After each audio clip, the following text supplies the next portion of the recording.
somehow. All right, folks, we are over on the public side now. And got Bobby Bowker, I think is on this side. I don't see Bobby. I don't see Bobby. Okay, I just got a text from him. There he is, Mr. Bowker.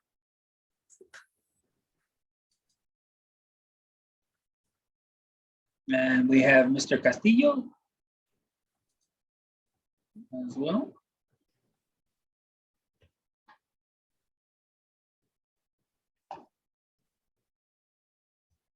Good evening, everyone. Hey, Bobby. Hi, Bobby. Hey, Hi there. All right. I'm gonna pull off for a second. I don't know if you would like to go ahead and get started. Yeah.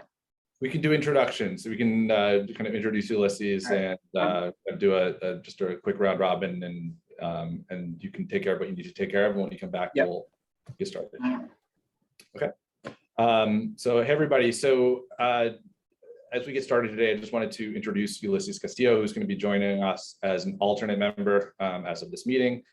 He just was appointed at the last village board meeting. So I thought, as we've done in the past, it'd be good just if give Ulysses an opportunity to introduce himself, and then we can just kind of go around and just give a brief 1 or 2 sentence introduction. So we all know who we're talking to as we go through the meeting. And I think as a lot of you guys know, on a couple of projects we have at least 1 or 2 recusals on some of these. So Ulysses will be jumping right into the fray tonight. With that, Ulysses, do you want to let me see if you're did we lose Ulysses? No, he's here. He's here. Gotcha. So Ulysses, if you could give a brief introduction, just and then we can kind of go around. Everybody else can tell them about yourselves. Yeah. Hello, everyone. Very happy to be here. Very excited to be here and looking forward to reviewing all these great projects and interacting with all of you. I am an architect. I'm a registered architect in the state. I work in the city. I work in an architectural firm, Morris Archme Architects, doing work, a lot of work in historic districts in the city. Work with multi-family residential, office buildings, commercial buildings in various locations in the US. I went to school as an architect, graduated as an architect, Master of Architecture from Columbia University. I've been working as an architect for 20 years almost. So I think I've got skills that I like to make useful for the community. So that's why I'm here. I really look forward to it. Thank you. That's great. Well, it's great to have you here. So we'll just go around since we can't point around the table. I'll just go down the list of the participants list. So Michael. Yes. Hi, I'm Michael Aronson. I'm an urban planner by training, but I spent, I don't know, over 30 some years working for the New York City Department of Housing Preservation and Development, both in the new construction side and the preservation side. And I have lived in Ossining since 1996 and been on the board, I think this is my 3rd year, and really glad to be a part of it. Thanks, Michael. Isabel. Hi, Ulysses. Welcome aboard. My name is Isabel Nguyen. I actually just joined the Architectural Review Board, I want to say back in September, so pretty recently, and I'm still learning a lot. I'm also a new resident here in Ossining too, moved in last year. So wanted to get an opportunity to work locally in the village and contribute as a member. My background is in construction engineering. I'm a construction cost estimator. I spent about 10 years doing that and a handful of years doing the project management side too. So, and most of the work that I've been involved in is in New York City. Some of the jobs are also in Long Island. Very few in Westchester, some in Yorktown Heights, but that's about the extent of it. All right, but welcome aboard. Thanks. Thanks, Isabel. Nina? Yeah, my name's Nina Aaron. like Michael, I'm an urban planner by training, and I was Director of Planning and Sustainability for the City of New Rochelle, and then moved from there into construction management. And more recently moved again, and now working with fintechs, looking at compliance issues and startups. Thank you, Nina. Bobby? You're muted, Bobby. Hey, good evening, Ulysses. My name is Bobby Bowker. This is also my third year on the board like Michael. I'm a local licensed real estate broker and real estate financial analyst. Help developers figure out what the project's going to cost and pro forma it out for them. Looking to get back to the community just like you, and I'm glad you're on the team. Awesome. Thanks, Bobby. We also have, I know, Eric, who's not present today, and I think David Chow. So you can get to meet them at our next meeting. Do we know if David's planning to join us tonight? Anybody? Not sure. Not Okay. sure. And with that, also, if Amanda, you want to introduce yourself? Hi, it's Ulysses, right? That's how you pronounce it? Yeah, Okay, because I'll be doing the roll call for every vote, so that's why I want to say it right. I'm Amanda Brosey. I work with McCullough, Goldberger, and Stout, the village's land use council. I don't know how much more you need to know than that, but welcome aboard. Happy to have you. And Joe Tremelli? Sure. Hey, Ulysses, how are you? Welcome aboard. Glad to have you. I am a civil engineer by trade, and my firm provides consulting services for engineering, wetland, and planning to your board. Thanks, Joe. And Jaime, I know that I don't know if you've introduced yourself already or if you're back. Yeah, we met, but it's I'm Jaime Martinez. I'm the planning director, and I'm staff to the board. So welcome. Awesome. All right. Excellent. So I think we're all situated. Amanda, if you would like to take a quick attendance, and then and we can kind of jump into this. Sure. Seth Roy, Here. Michael Aronson, Here. Nina Aaron, Here. Bobby Bowker, Here. David Chow is not here. Eric Talbot is not here. Isabel Nguyen Here. and Ulysses Castillo. here. Okay. We also have Jaime Martinez, planning director, and Joe Tremelli, consulting engineer. We don't have Jamie Kane tonight, and we have our BOT liaison, Bob Fritchie, and Amanda Brosey, land use council. Excellent. Thank you, Amanda. All right. So today's agenda is actually organized slightly differently from the past. We do have at the very top of it, we have approval of minutes. We actually have not just the January 25th minutes, which were sent out a week or two ago, but we never approved the minutes from the prior to the kind of the bifurcated December-November meeting. If we maybe start, if everyone's reviewed those minutes, if we could have a motion to approve all three sets of minutes that have been distributed. Make sure you were here so that you could at the meeting. Right. Oh, right. So I guess if that's the case, we would have to have separate. Yeah. Right. And okay. Or I could make a motion, or do you need to do it separately, Amanda? Even if I was here for all three, we still need to make a motion for all three separately? Well, I don't have the minutes in front of me to see who was present at each of the meetings, but I know that at least one of them we had a skeleton crew, so. I think that was November. I'm not 100% sure on that. But, well, I can make a motion to approve all. No, I can't make a motion to approve all three, or do I need to do it one by one? Let's I would do it. Let's do it one by one. Yeah, let's start with January. Let's work our way backwards. The last meeting. Those Mhm. are the- All right, Michael Aronson, motion to approve the minutes from the January 25th, 2022 meeting. Okay, and I get. Well, I will. All right. Do we have a second? Bobby Bowker, I second that motion.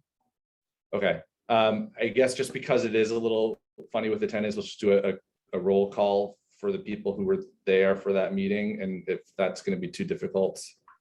I'm just pulling up my notes Okay. from January. All right, so everybody was there.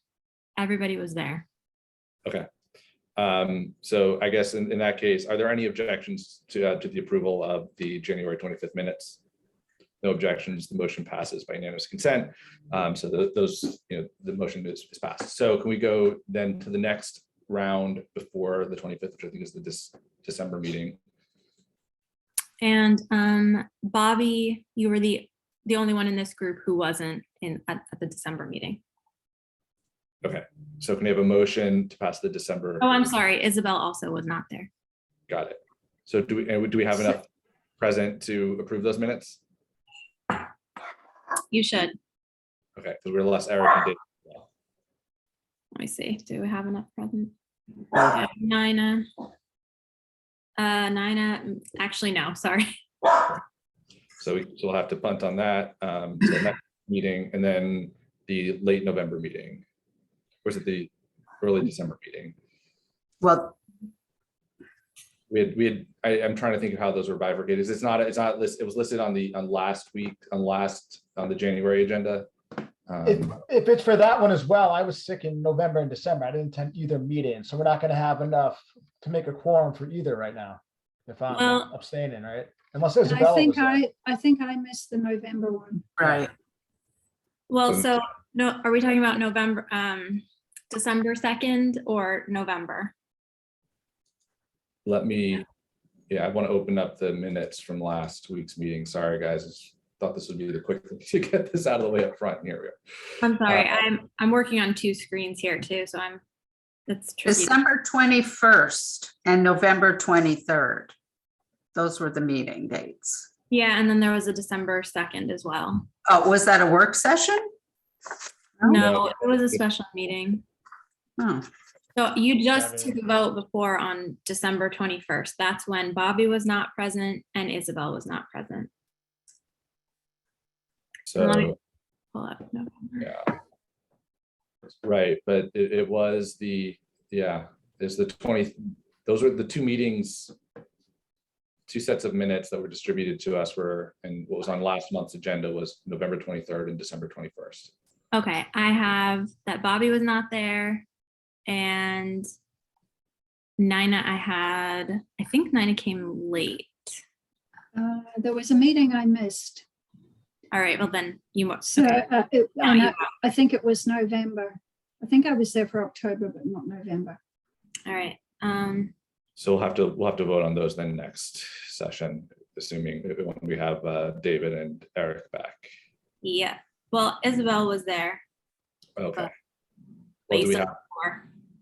Yeah, you need Do we have 4. quorum? We don't have 4. You don't. You need 4. Okay, gotcha. All right, so we'll have to deal with those next. We should just make sure those make it their way. I mean, I don't know if there's a note to get those on the agenda for next meeting. I don't want those to get lost. And with that, now I gotta get back to my regular agenda.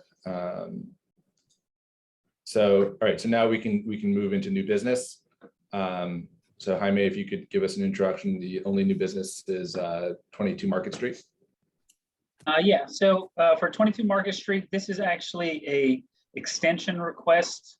Last year, 22 Market Street was a property owned by Con Edison. They essentially got an excavation and fill permit because they needed to take down a property, an old building that they used to use but haven't used in many years, regrade the property, and they had to put in a new fence around the edge of the property, a large 8-foot fence, which they requested an approval for.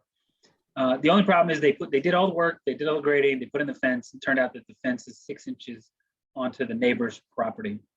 So they need to go back and move that fence, and they need to get an updated as-built survey.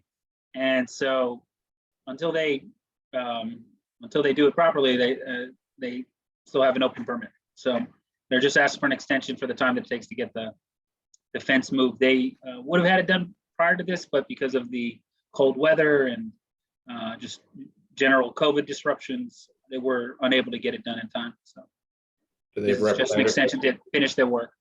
Okay. Do they have somebody here a representative for? I'm not sure if they do. I don't see anybody's name here. I did mention to them that they wouldn't necessarily need to appear Okay. unless they really wanted to. I see some folks I think might be from their group. So if they could raise their hand, if they are here, otherwise, I don't really think it's something that necessitates them to come up and talk. Hi, is Honestly, this the it's- first extension? This is the first extension? It is. It's kind of a weird request because normally when this board grants an approval, it goes to the building department. At that point, it's just an open building permit. But the way the excavation and fill ordinance is written in the code, the building department doesn't actually grant excavation and fill permits. The only body that does is the planning board. So they can't, the building department can't even close it out or hold it open or do anything. It's up to this board to grant that extension. Okay. Otherwise, it would just be a building department matter in any other situation. Well, I mean, without anybody raising their hand or coming forward, and I don't know that we really have any questions for them right now. I mean, are there any questions that the board members would have that you'd want to speak to the owners? No. No. It's pretty No. straightforward. No. Okay. So do we have a motion then to approve the extension? Is this it's a 12-month extension, Jaime? Okay, he's nodding his head yes. Yes, I'm sorry. I did not. Yes, apologize. Yes, it's a 12-month extension. There's nobody here from the public either.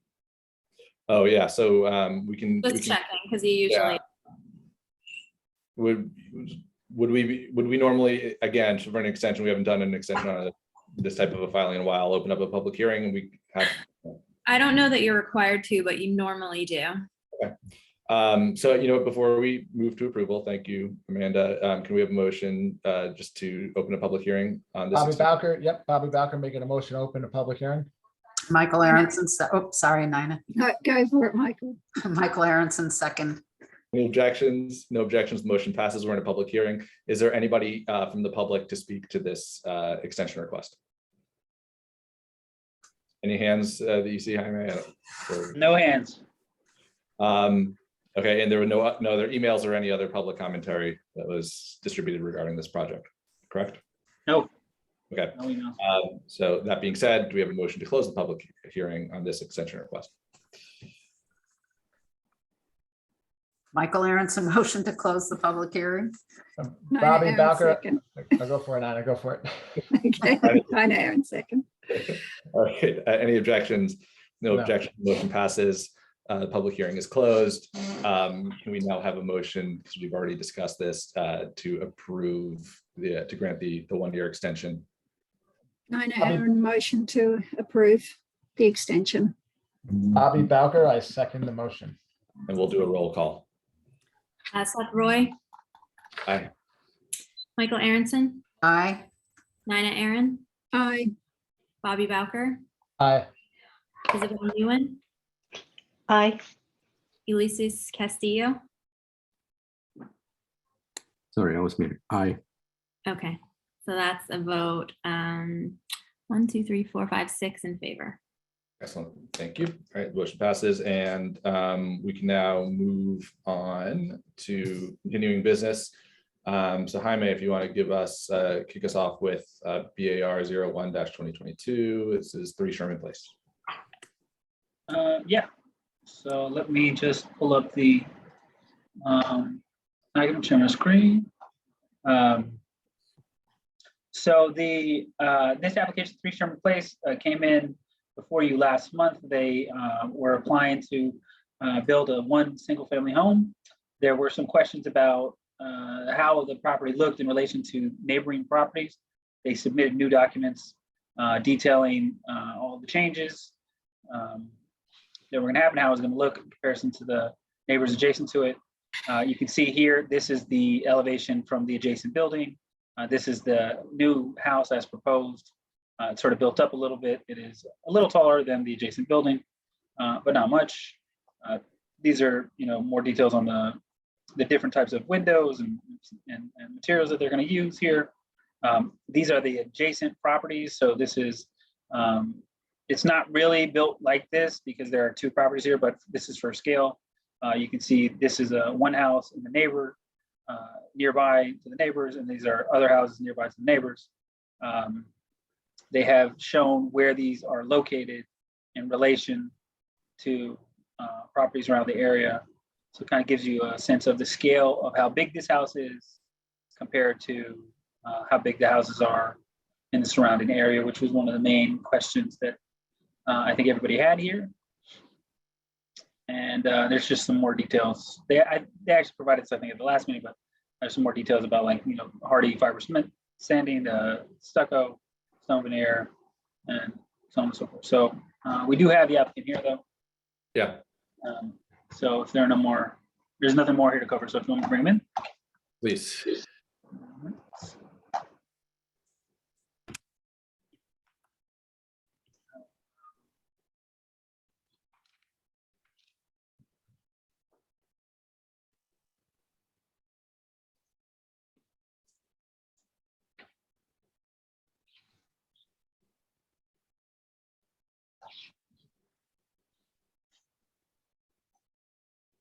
Mr. Whitehorn, if you could turn on your camera and your phone and your sound.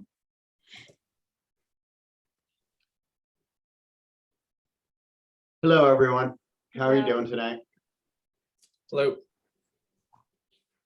So do you guys just want to give us a quick update? You know, Jaime kind of ran through it. I don't know if there's anything that you want to add to what Jaime's already said, or He's pretty much covered everything on it. I mean, the last time we pretty much got through everything except for just the idea that everybody thought it was a little too big for the neighborhood. Our issue with the lot is that we had to build a longer house and a higher house based on the narrowness of the envelope that we were allotted. We feel that we created a house that would fit the neighborhood. We showed that the other elevations of the neighborhood were not actually that much bigger than all the other houses around there. Some of the houses are bigger, but they also go up on hills on either side of where we're trying to build at that point. So we're just asking your permission to go ahead and any other conditions that you may have. I know, Jaime, when you're going through the drawings, you noted that there was a hardy board siding. That's a change, right, from what we saw last time?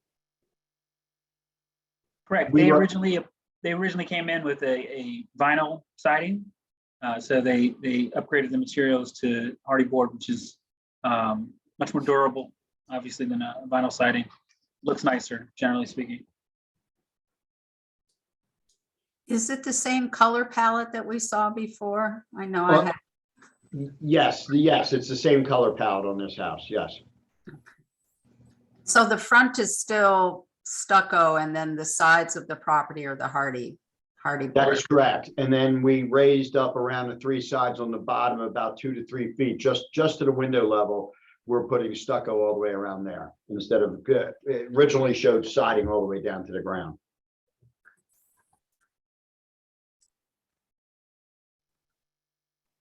And we'll be using a cultured stone and then a 3-tab shingle.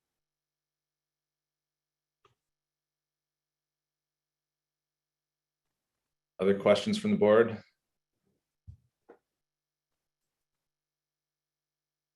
I know, you know, sorry, go ahead, Bobby. I'm just looking at, I mean, looking at the other homes in the vicinity, it doesn't look too dissimilar. Looks like it fits in. And the front isn't all stucco. It does have like a veneer stone on there as well, right? In the center of the front. Yes, well, we tried to break it up, correct. Okay. Originally, we had the front projecting about a foot, but then the envelope was too small, so we sucked it back in and we're using the stone to kind of break up the front a little bit. Okay. Yeah, it does a good job breaking it up. And I like the hardy board addition too. It's more of a nice finished product than the vinyl. Yeah, we were asked at the last meeting to change it. We didn't have an issue with that. Thank you. I'm noticing that on your material list, you've got a white roof panel. Is that over the portico or?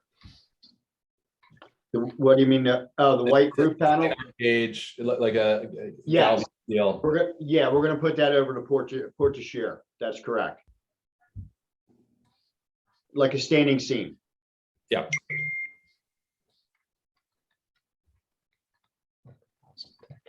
Okay. I'm muted, sorry. Oh, go ahead, Seth. No, you go. It's okay. No, I'm trying to refresh my memory. Did you do something to the entranceway to the property that's different from last time? Did you, I seem to recall there were some questions and maybe it's my imagination, maybe it's the steps and everything is the same, but it looked like it might be slightly. No, we didn't. We were going to move it, and then somebody said if we move it back in, because somebody was saying about the idea that it was projecting into the front yard a lot. But they said if we moved it back in, then at that point, we'd have to go for zoning and everything again. And we've already been approved for what we have here. So no, we did not change that at this time. Okay, all right, thank I you. think it'll be more square than it will be round here. It shows a rounded rail or a rounded walkway there, but I have a feeling it'll end up being square. That's a concrete stair and pad. Yes, that's correct. Yes. And the only reason we originally were going to bring this house and we were going to set it in the ground like 2 feet down. And we had that set up with the sewer drainage plan, but we decided to bring the driveway on a 6-inch pitch to the street at that point. And that's why the house is actually out of the ground so much. So we're raising the dirt around the property.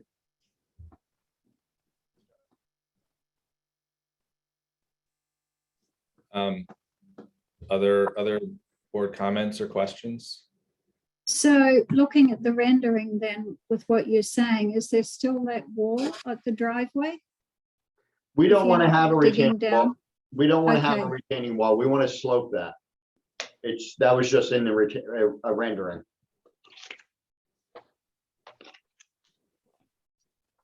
Yeah, we want to just create a slope like we have on, if you're looking at the front elevation, on the right-hand side, we have a slope. The left-hand side, there was a retaining wall left in there. We just kind of want to slope that up to the level that it will be. Okay. I mean, do you have the plans up to share? I'm not seeing them on my end. Thanks. Or for the public's sake. Thanks, Joe. Okay. Can Without you any- show the back of the house on the plans, Jaime? Can you go to the back of the house? Side. Back of the house. Oh, that's the other side. Back of the house. What kind of door are you using just for the walkout basement? Just a standard door height? width? Yes, just a standard door coming out there because we got a set of stairs coming up out there. So we don't need a built set. Got it.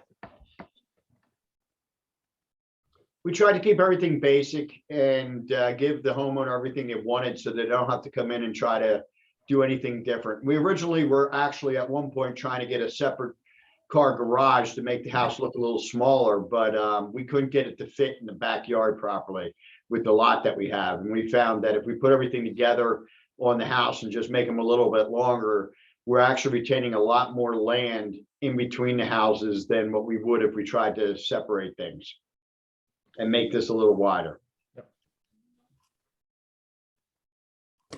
You know, when you speak about the other houses, and I know we're only reviewing, 3 Sherman today, but I just, we had some conversations about this last meeting, and just kind of reminding you here that part of our review is looking at not just dissimilarity as we're looking at this next to the neighbors' houses, but also we want to avoid, you need to avoid having these houses too similar.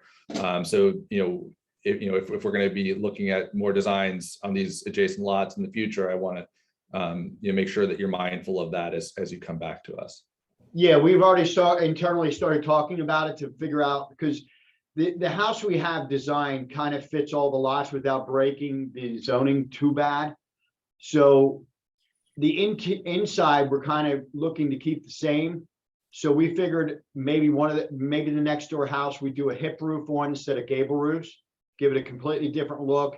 Instead of having a porte-cochere with an A roof projecting from it, we could do a shed roof on the porte-cochere. So there are definitely different ways we can make these houses look slightly different from each other and put a different color palette on them for you. We'll look out for that. I think right now, if there are no other questions. I'm sorry, Seth. I do Okay. just, I don't know if it's a question or a comment, but I'm just looking at the elevation for the rear of the property. And I'm not sure why, but I'm not sure what the function of the room is behind that tiny window. So there's sort of 3 larger windows and then the tiny window under the second story window. And I don't know, there's something about that that just doesn't flow for me. Or maybe I feel like there might need to be some, I see it's bumped out. Okay, it's a little hard to see on this. So that portion is bumped out from the adjacent. If you're looking to the left, there's 3 windows. Okay, that helps me a little bit more if it's, am I correct that portion is bumped out from the adjacent? Slightly, yes. Okay, and that small window is, what room is that? Is that a laundry room or? Which window? It's under the large, yeah, that one. This is the kitchen. That's the kitchen. That's the kitchen window at the sink. Oh, okay. Why is it so much smaller than the other windows? Is there a particular Well, reason? Or- So in this house, we've had, because we're so narrow and we're long, we had a flow issue in the house with trying to create the proper flow because we couldn't go, we were originally trying to stay away from zoning altogether. So we were trying to build it inside the envelope. So we became very narrow. So in becoming very narrow, we ran out of space for cabinets. So we originally wanted 2 windows in that area, and then it ended up being that the cabinets won out over the larger window in front of the sink at that point. Okay, all right. Thank you for explaining that. Yep. Hi, this is Isabel. I do have a couple of questions. I don't remember if this was discussed previously, but the entrance on the drawing is different from the entrance on the rendering. Which one is the design intent? On the drawing versus. So looks like from the drawing, it looks like maybe it's a half light. And then on the rendering, it looks like it's a full light entrance door.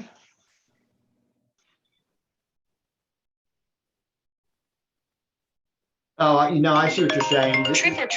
That was probably a storm door that's sitting in front of that. Got it. I would assume that we probably would not go with a full light door coming into the front. It would probably be a half light. It'll be a half light. So the half light will be the entrance door. Yes, that's correct. Yes. Okay. And I can make sure of that if everybody's happy with that. So just to clarify, because we need to get this right, I think right now. So I'm not an architect, I apologize. What is a full light versus a half light? Full half a light is just going to be half the door is going to have a window on the upper half, and then the full light goes all the way down to the ground. And as an entrance into the house, that really shouldn't, in my opinion, shouldn't be a full light coming into it. Okay.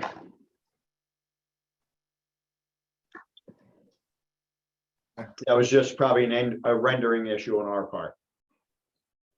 Okay. And then in regards to the stone veneer, is the stone veneer going to be protruding from the ephes, or is it going, the transition, is it flush? It's good. It's not going to be that much because the ephes itself will end up being about 2 inches on the building. So we'll probably have like an inch or so from the stone face to the ephes. We do want to have something, but we want to make sure that we don't, break any rules on that also. But the stone veneer is probably going to go on some type of insulation, and then it's usually 1.5 inches thick. The same insulation the ephes will go on, so we'll probably have about 1 inch, 1.5 inches separation. Okay. And then lastly, because I don't think I saw it on the rendering, but is there going to be a gutter, a leader on the? Yeah, of course. Yes, we're going to have leaders on there. That's correct. So we're going to just probably take them down on the side bump outs, and they all have to go into the dry well. And it will match the color. You're going to match the color of the trim. So it looks well, up top, yes, we could actually go with if we're going to go with the white trim, we can do the white gutters up top. And if we're coming down the side of the building, we can turn it over to where we do an off cream if we don't see it. Okay. I think that's really my questions. Thank you. No, I don't really want to see the leaders on the front of the house. We'll make sure they're on the side of the house. I have a couple of questions. Looking at the renderings, it may just be a rendering issue with the image. It looks like the windows are kind of. Yes, we had that brought up before. Yes, it is rendering thing. We don't have plans on having the windows protrude at all. Okay. I have another question on the windows. It looks like for the basement level, those kind of clerestory windows, they're kind of seem like close to the ground. I'm not, it's just an observation, just so that you're aware. It looks like fairly close to the ground in case there, rain and water level rising and whatnot. Just thinking you might have some issues with that potentially in the future. Yeah, I would like at least 6 inches between the ground and the window itself. But as we get into the levels on the ground, we can always make the windows slightly smaller. Yeah, it's an observation. Mhm. I'm sure that it passes code and whatnot. I'm not saying that it doesn't.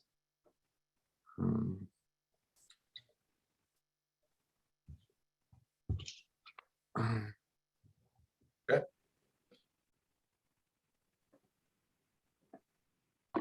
Any other board commentary before we open up to the public? Maybe we can, at this point, I think having had these conversations, have a motion to reopen the public hearing. Michael Aronson, motion to reopen the public hearing. Bobby Second. Bowker, I second. Any objections? No objections. The motion passes. We're now in a public hearing.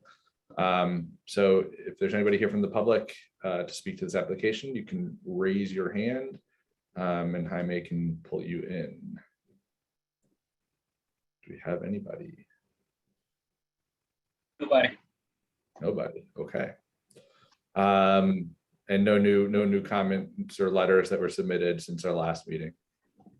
Okay. I don't think so. We have some comments from 124. I'm going to pull those up real quick. I'm just going to check to see if those were. So these were received on 124. I can read them. I think it might make sense. Yeah, if these came in since our last meeting, we should put these on the record. Yeah. So first one is, to whom it may concern, I have several concerns about the proposed upcoming projects located at 3 Sherman Avenue. The owner has applied for and received a variance for 3 Sherman Place, lot 89.16-3-88.2 at the last zoning board meeting. The owner stated his plan was to construct more homes on the lot, of which all will need setback variances. 1, parking. New owners of 2 Sherman Place have the majority of vehicles parking along Sherman Avenue to the end of Arthur Jones Park. A, when construction starts, there will be an increased parking on side street due to workers, construction equipment, and site work.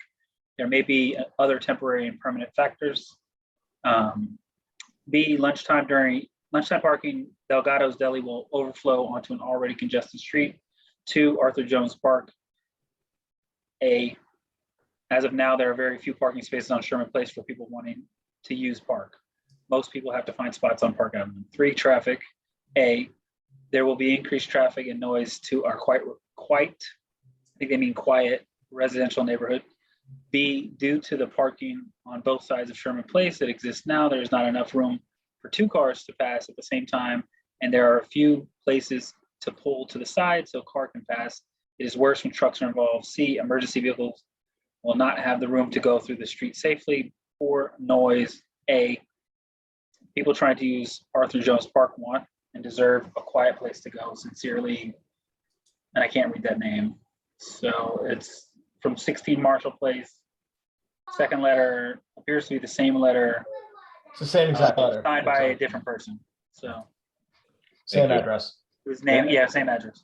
And I would note that that our review right now is based on the architectural design and even within that is within the is specific to looking at the appropriateness of that design. So a lot of these are important questions to the community, but they're site plan questions, and there's a site plan review for a project of this type.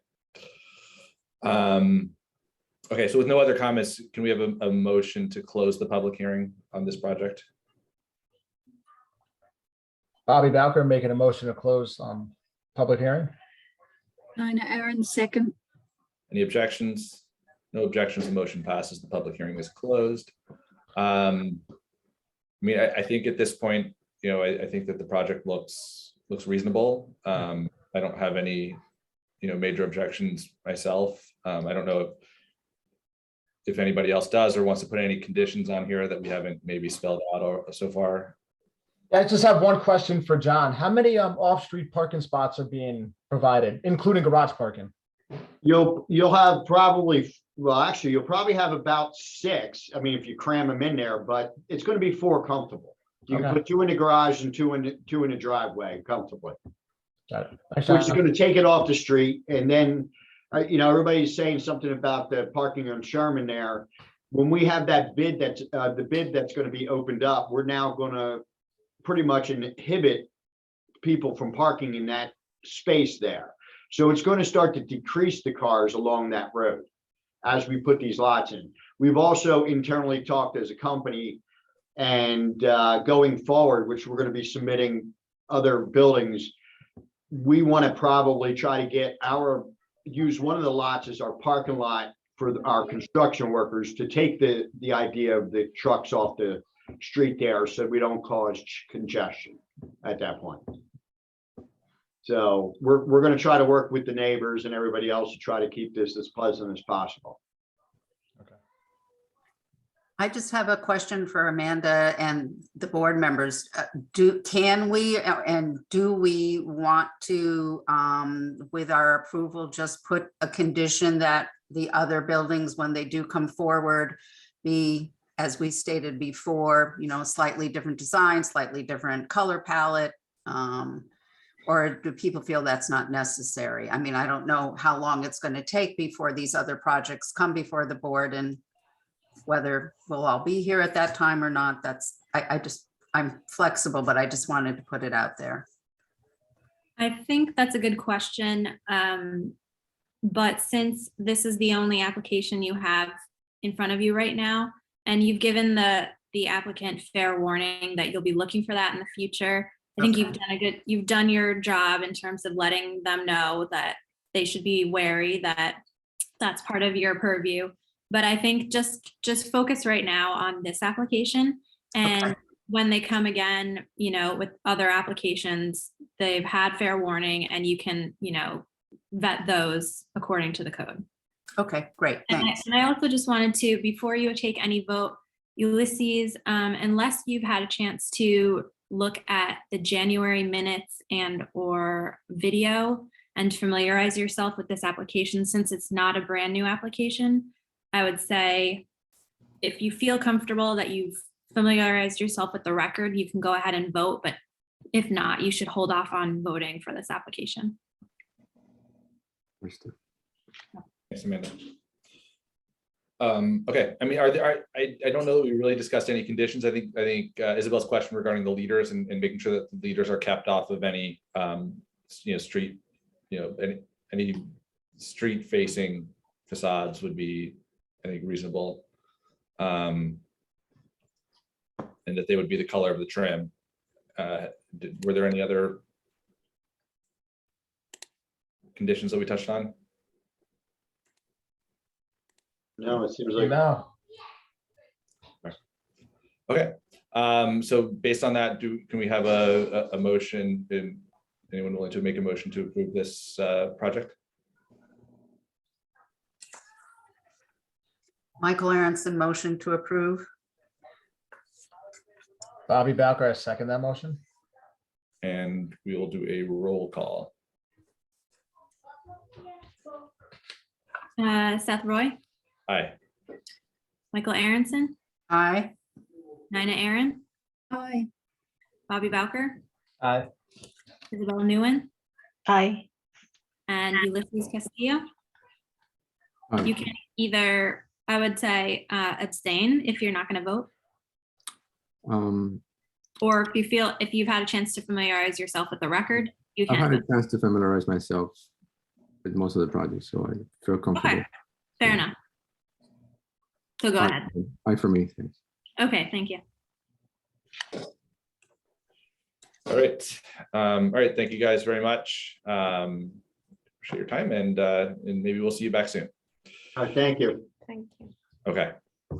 All right, great. So we're going to move on now to item B of the agenda. This is Planning Board 07-19, BAR 15-19, 81-89 South Highland, Birch, Brook, Manor. If Jaime, if you can give us the introduction. Sure thing. So Birch, Brook, Manor came back to you. I think the last time they were here was actually in December. They, at that meeting, they were informed that they needed to come up with a plan to replace some of the trees that they were going to be removing as part of this project. So they started out by going and doing a tree survey, and then they came up with a proposal on how they felt like they could. Actually, I'm sorry. I was like, oh, I got to remove the old applicant. I hadn't left yet, so they're gone now. Great. So they came up with a plan to replace the trees, and they came up, obviously with their survey. We had the tree warden go out, take a look at their survey, inspect it, make sure it was done correctly. We have the tree warden with us here today. So he was able to provide some comments about the quality of that tree survey, which I think is important to understand whether it was done correctly or not. He also provided some commentary on the sort of the impacts of the removal of the trees. And based off of the discussion, I think that they actually amended their initial proposal upwards from just a replacement of the existing native trees to the existing native trees and the naturalized trees, which are the Norway spruces, which increases the overall DBH replacement that they plan on doing for this project to over 200. So the applicant is here. I think we do have Craig Stevens here, which it'd be helpful to have him kind of comment on that tree replacement plan, the tree survey, real quickly to report back to the board. I don't know if you want to have the applicant actually sort of present on what they did first, and then maybe allow Craig the opportunity to give his opinion on it, or if you'd like it to be done the opposite way. So it's kind of up to you. I think unless anyone on the board disagrees, it'd be helpful to see what their proposal is, and then we can have Craig's interpretation and response. Okay, great. All right, so I'm going to bring them in. We have Dan Patrick here from Cuddy and Fader. And got Paul Sisek, Ajit Kapoor, and Dan. Can you remind me who from your team is here? Yes, it's Alexandra Mock or Alex Mock, and then Okay. Paul Sisek as well, and Rajiv Kapoor. Okay. And Alex is our environmental consultant. She is the one who prepared the tree survey and the tree inventory. So I can let her speak a little bit on, the process that she put together. But as was indicated, we previously presented a replacement plan of just replacing the native species, but following the site visit with the village staff and the village tree warden, we amended that to now propose a replacement of 214 DBH, which includes the native and the naturalized species on site that exceed 6 inches in DBH each. So with that, I can turn it over to Alex to discuss the inventory, and we look forward to having this conversation moving this along. Good evening, this is Alexandra Mock, and I'm an environmental consultant. I'm also a wetland and soil scientist, and I did perform the tree inventory for the site. And the area which was surveyed was from one stream to another. As you know, there's one stream following a property line, and then there's another one which kind of divides the area and defines also the development site. I found 141 trees which were larger than 6 inches DBH. Among them, we had 107 or 75 or almost 76%. There were Norway maples. and one princess tree. These are two invasive species found at the site, but Norway maple is very significant because it takes more than 0.5% of the tree population. Among native trees, we had 9% were red maples, 6% were white ashes, 4% were red oaks, and we had single sweet birch, black walnut, and one sugar maple. We had 4 naturalized trees, and actually those trees are the largest trees at the site.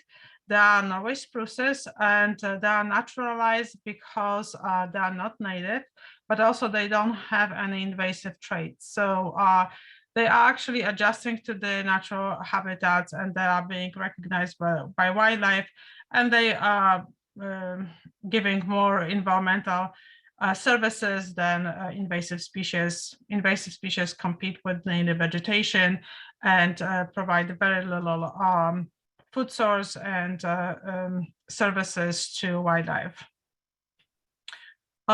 We had only 11 trees which are larger than 20 inches dBH, and the largest one was Norway spruce, which was 34 dBH, and most trees, which is 56%, were ranging from 10 to 20 dBH. This is the short review, and I'm here to answer your questions. Thank you. And just to clarify, we are proposing to replace most of the trees on site. I think it's about 163 dBH will be on the development site itself. The remainder will likely go on the portion of the site that's currently developed with the 5 residential structures.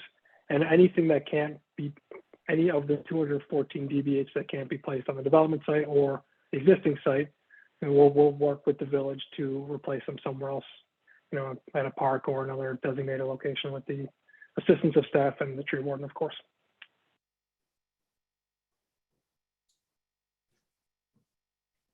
So with that, I can turn it back over to the board, and you know, we're here to answer any questions. And maybe before we get into board questions, it'd be helpful to have Craig just kind of give us his reading of the proposal and the site.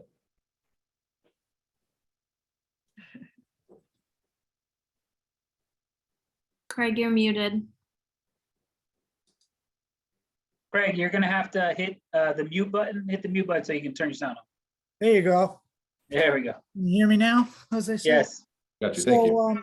Yeah, I've been to the site several times, and I guess my comment is that the, you know, they're cutting, it's going to be a clear cut project. It's going to eliminate a neighborhood forest, whether they're invasive or non-invasive, really doesn't matter. Those trees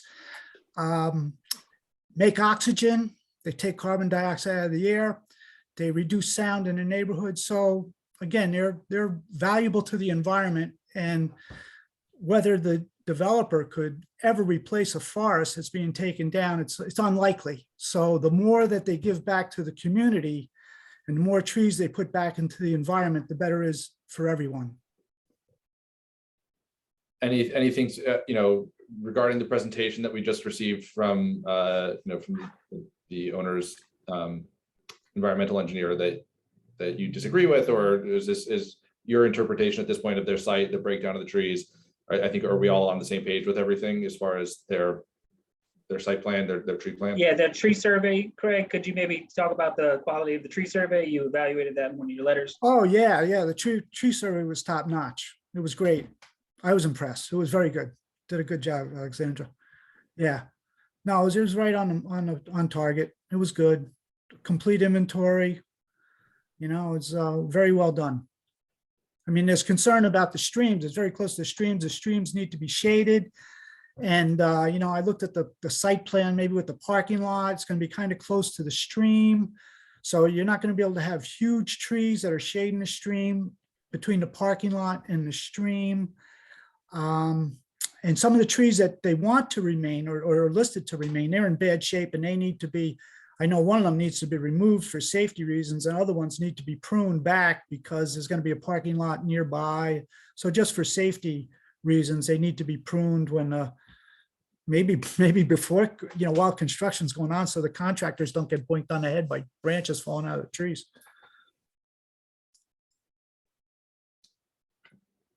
Board members, questions?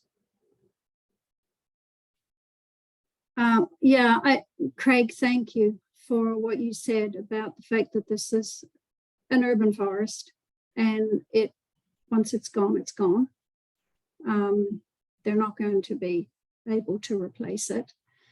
And I notice in your report, Ms. Mock, that you had noted, while you're saying that the Norway maple are invasive, which we all know they are, you also mention, I'll just read it off my other screen here, that the Norway maple, one of the most dominant invasive species on the site, many of them will be removed during the site development, but preserved within the undisturbed areas. Removal of these trees from the protected areas will cause environmental impacts which will exceed the benefit of them being replaced, because large trees offer a greater biologically active surface than smaller, newer planted trees. So if that's the case for where you're saying they should remain, that then to me also is saying that's the case where they're being taken out. So I just wonder if you had any comment on that. And I noticed that in terms of the DBH, you're talking about a certain number of trees, but excluding damaged and vine covered trees. So how many are excluded from that 200 and whatever DBH you're looking to replace? Paul is going to be talking about how the DBHs were calculated. Paul? Yes. I'm just trying to share screen. Hold on, let me enable you to share. Okay. Go ahead.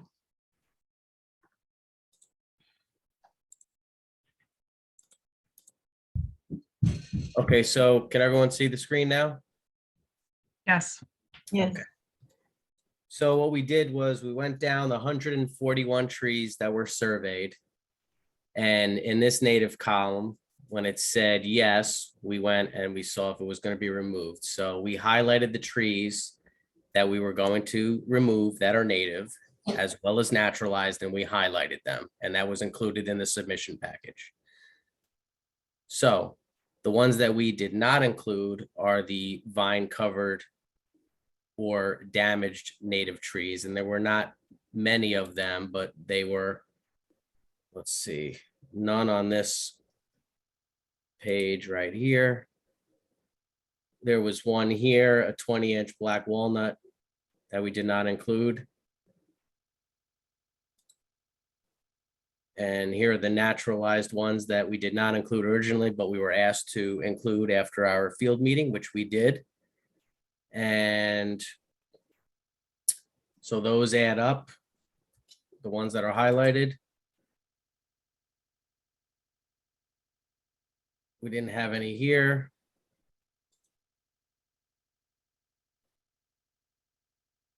We didn't have any on this page. We had 2 trees that we're removing that were included in the 214 trees. We included these. This one was not included because it was dead. Right here, 117.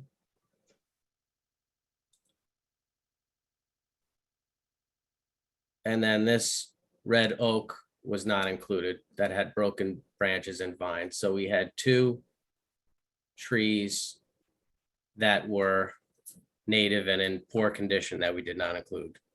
20-inch walnut and a 28-inch red maple. And Yep. you're not I think it's including, important.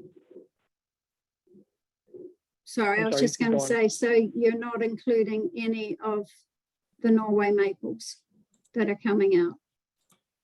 It is not, no, we're only required to Correct. replace 1-to-1 based on native plant species. And in this case, we are going above and beyond and doing naturalized trees as well that are considered not native.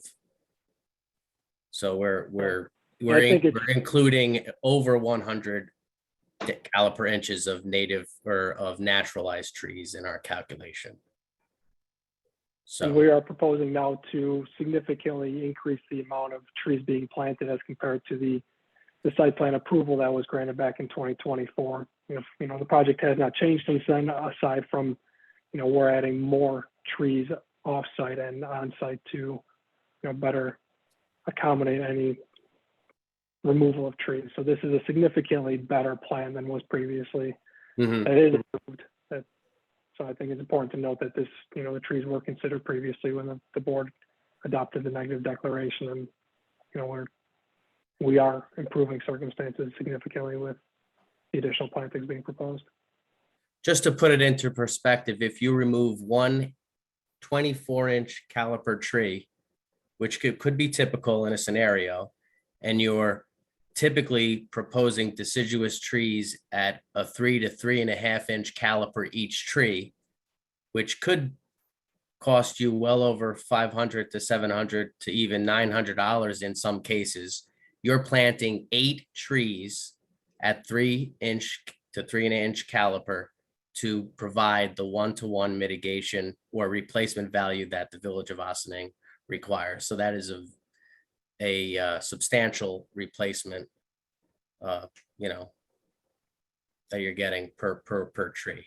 Yeah, financially, it's substantial, but environmentally, it's only a small drop of payback.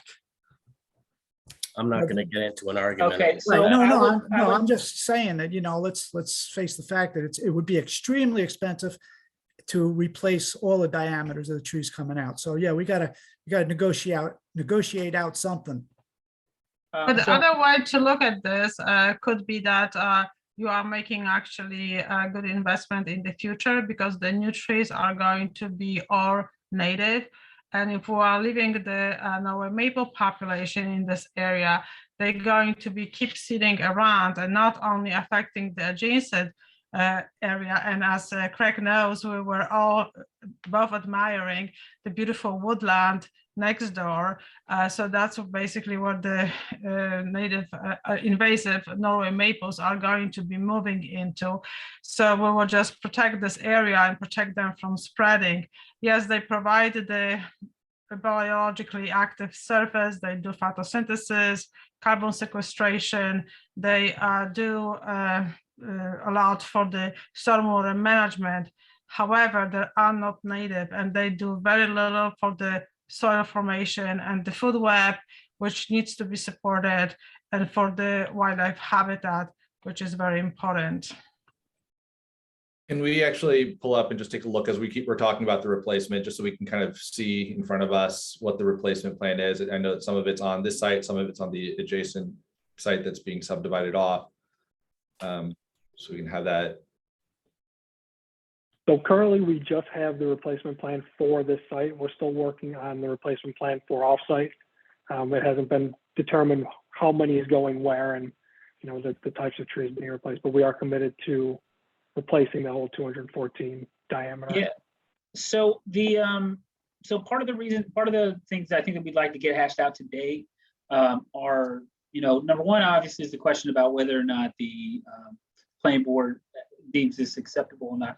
But there are a few questions I think that are important for us to understand as staff, be able to move this forward one way or another. We would like to get some sort of a determination on whether their proposal for caliper replacement, the DBH caliper replacement, is acceptable to the board.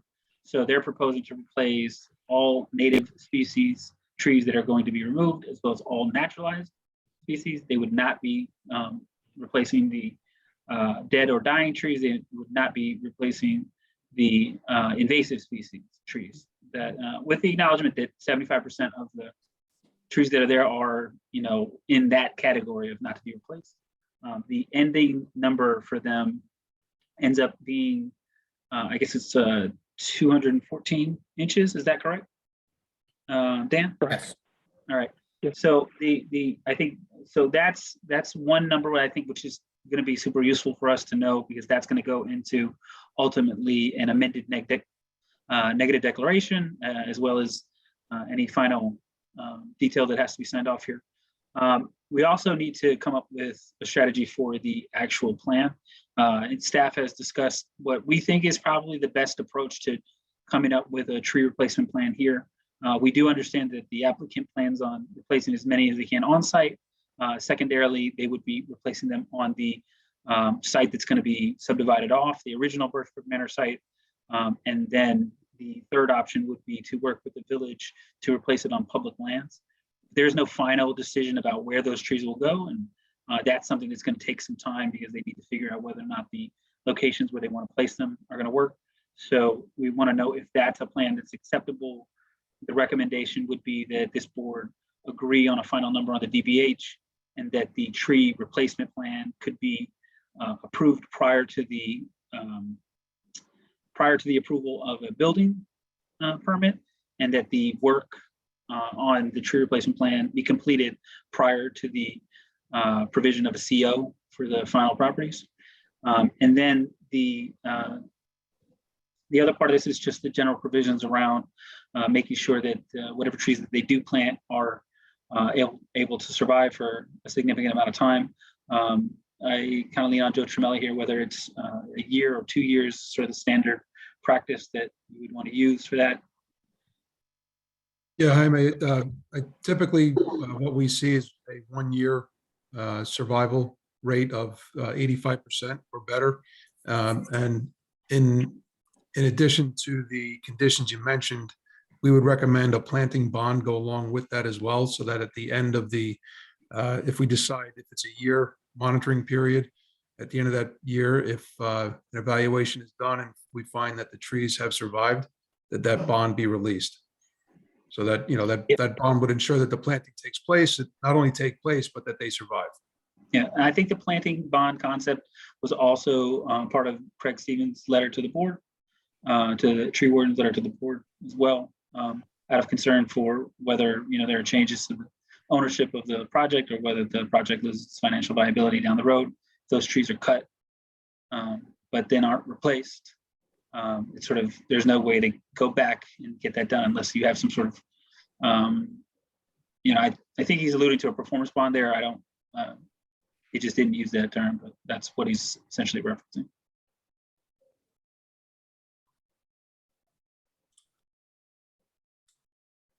Yeah, and Craig and Jaime, if I may add, the screen that you're sharing now with the 3 bullet points on our proposed replacement is based off of the current mitigation plan that was before the board in December.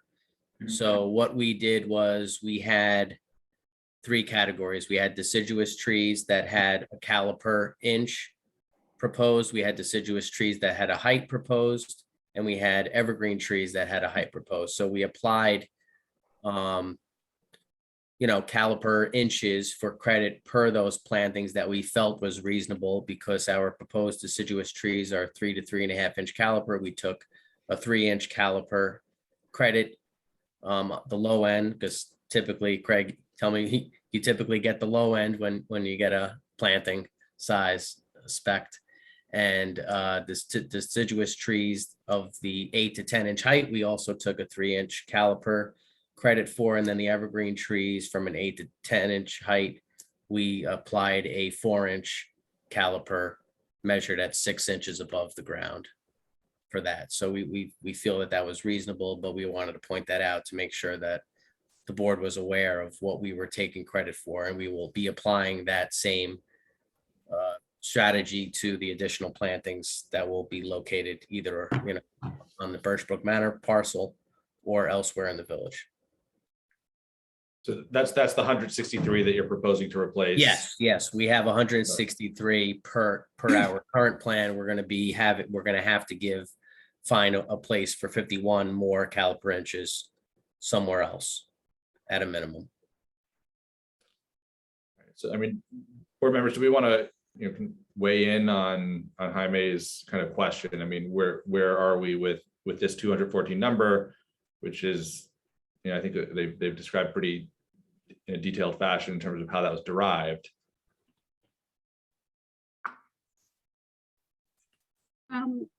I think it's inadequate, but that's just my opinion. for what they're taking out, I think it's an adequate replacement.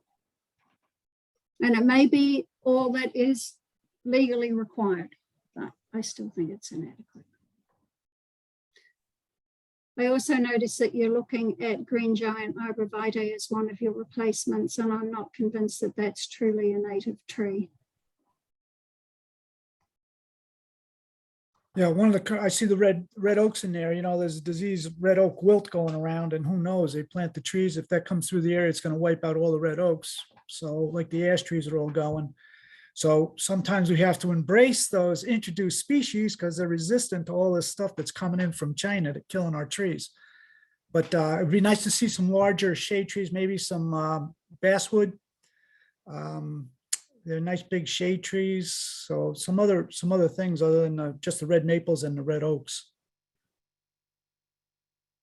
Thank you. And I will just note that the trees that are being proposed are all based on the recommendations of the Environmental Advisory Council of the Village of Ossining. So we had appeared before them a number of times on referral, mostly related to the trees being proposed and also related to a few other items. And these are all what was recommended to us from that council. So Yeah, I wasn't there, so that's okay. Other comments? I mean, nine, I know you're suggesting this is inadequate. Do you have, I mean, it's, you know, is it specifically because, I mean, they're excluding, I know, you know, half the trees on the site that are non-native, right? I mean, that's. Yeah, I think that what they're offering, even if you were doing DBH inch for inch, it doesn't replace, putting in smaller trees does not give the same benefits that you have with a larger tree that you're taking out. I do have one question, Jaime, I guess it's for you, but this site the development that happened previously on the other end of this whole site, right? At that time, was there anything in there about this particular part of the site? So you know, the actual subdivision was approved through a variance that happened prior to me getting here. I think Amanda was here. That might have been her first meeting when it got approved, or no? Were you not here for that either? I was not here when they approved the variance. Yeah, you know, I think that this site would not normally be allowed to build in this manner on this site, but you know, wouldn't have been able to do it without that variance.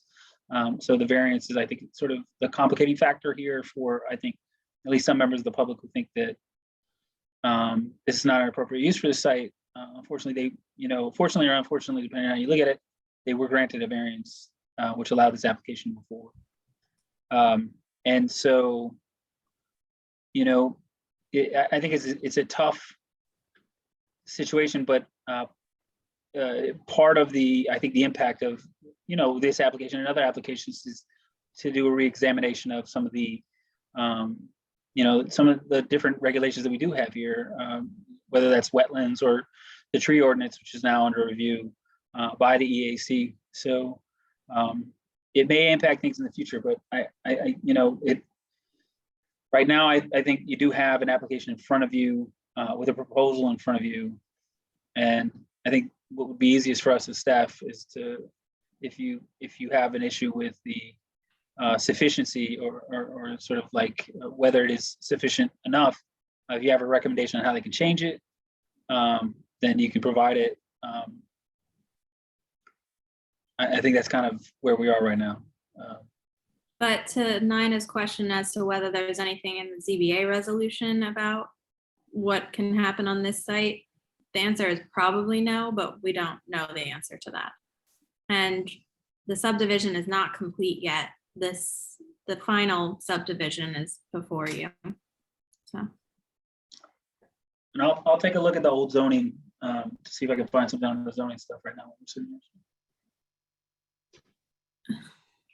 And the wetlands permit is also in front of us, right? The wetlands permit, the tree permit, and the final subdivision.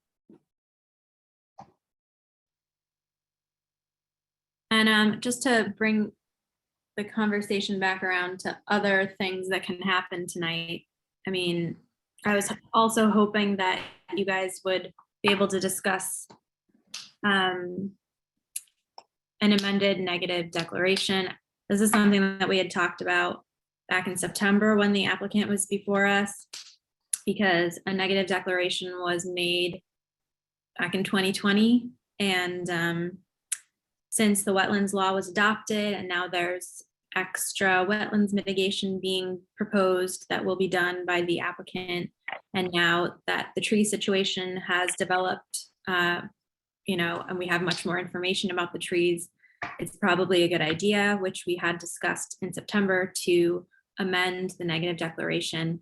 I looked back at my notes and I think that the board had already taken a vote to direct staff to amend the negative declaration or to look into how it can be amended, but I think it would also be a good idea to just circle back quickly and talk about the fact that this is a good situation for a good candidate rather for an amended negative deck, because it's appropriate to do in situations where there are changed circumstances. And like I said, since the neg deck was adopted, the wetlands law was implemented. Now all sorts of new mitigation is being done. The trees are being further looked into. So it would just be a good idea to update that document to take these things into consideration. And it would also be appropriate if you're finding that there are still no significant adverse environmental impacts. So that's probably something that you should discuss and again, direct us to draft for your next meeting.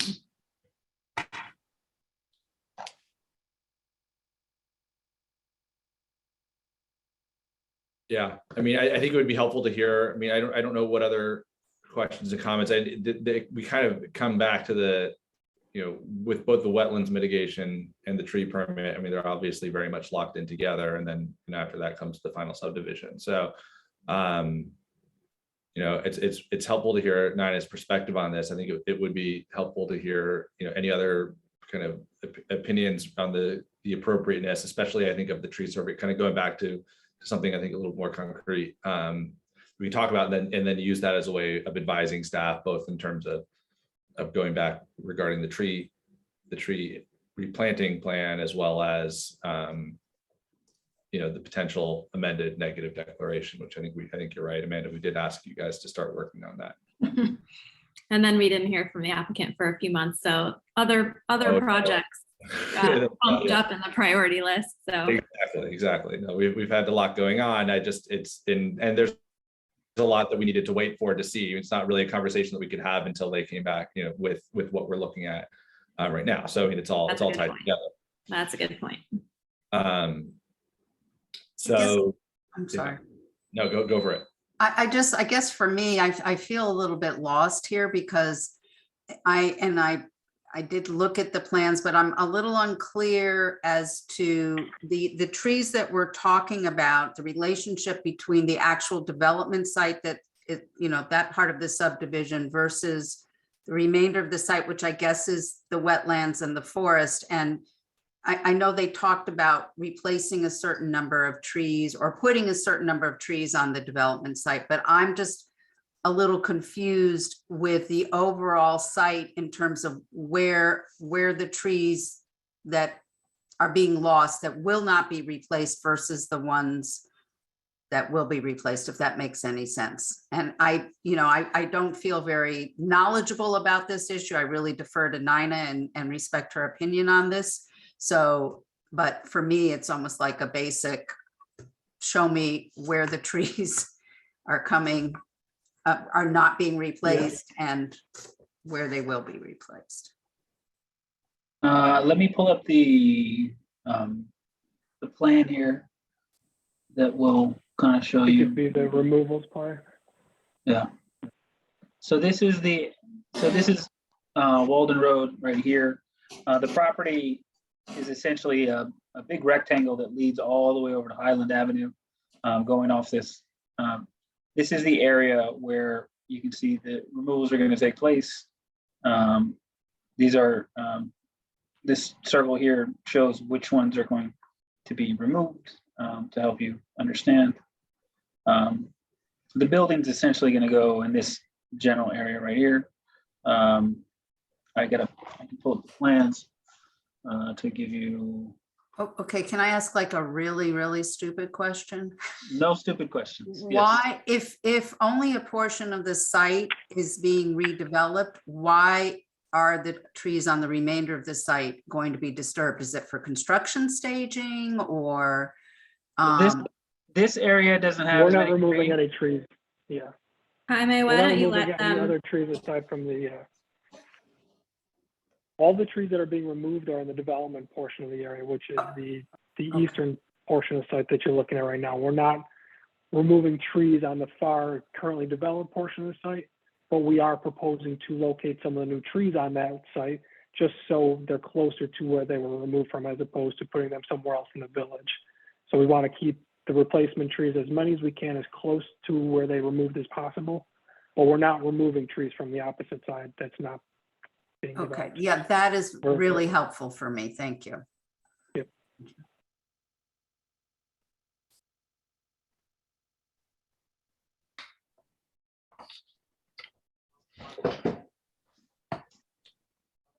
You're muted, Seth. I didn't say anything.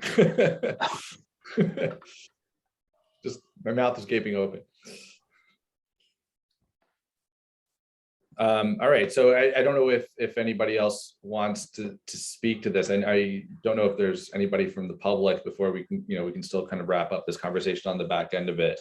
I think now might be a moment to open the public hearing, or reopen the public hearing on this application. So we have a motion to do so. I already see a hand. So Bobby Bowker making a motion to open a public hearing. Michael Aronson, second. Any objections? No objections. The motion passes. All right, so now we're in a public hearing. So I would like to invite anybody from the public who would like to speak to this application, raise your hand. And then Jaime will bring you in one at a time. If when you come in, please just state your name and your place of residence for the record before giving your comments or feedback on the application. First person is Mark Fry. Mark, you want to go ahead? Yes, thank you. Do you hear me? We hear you. Yes. Good. I followed this application. I have some friends that work in that that live in that neighborhood. And I thought I could offer a third-party perspective.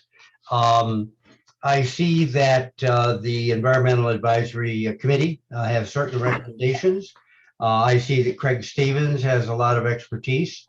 I see that I agree very much with Nina Aaron that this is something that needs a fresh look and more work. And I think that what I would suggest is this.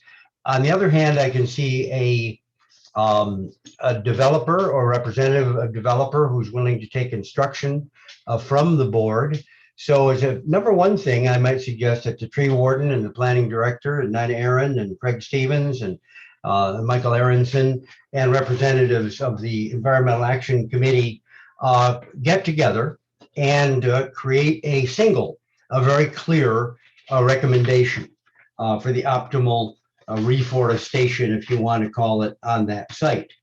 I also agree with Amanda Brosi. First of all, this is a very stale neg deck. It was from 2020. Many things have changed, including obviously the wetlands law. And in that subdivision process, if issues change, if Amanda will, I think, counsel you further about additional facts, which were not available to you in December 2020. That certainly includes the new wetlands law. And that would then give you an opportunity to come up with a single joint recommendation. I agree with Nina Aaron about green giant arborvitae, gagging me with a spoon, but they're practical. And I think the question of invasiveness, I think you've got a great team And I think that if you all get together with Craig Stevens, Aaron, the tree warden, planning director, you can come up with a wonderful recommendation and requirement as necessary as part of your subdivision approval. And you can amend your negative declaration to incorporate all of those things. And that, of course, is a faster way to get it, to help the developer get clarity. So I'll leave it at that. Those are my suggestions. Thank you. Thank you, Mr. Fry. Okay, are there other hands up? I feel like I only see the one right now. Is there anybody else here from the public here to speak tonight on this application? Nope. Okay. Can we have a motion to adjourn the public hearing?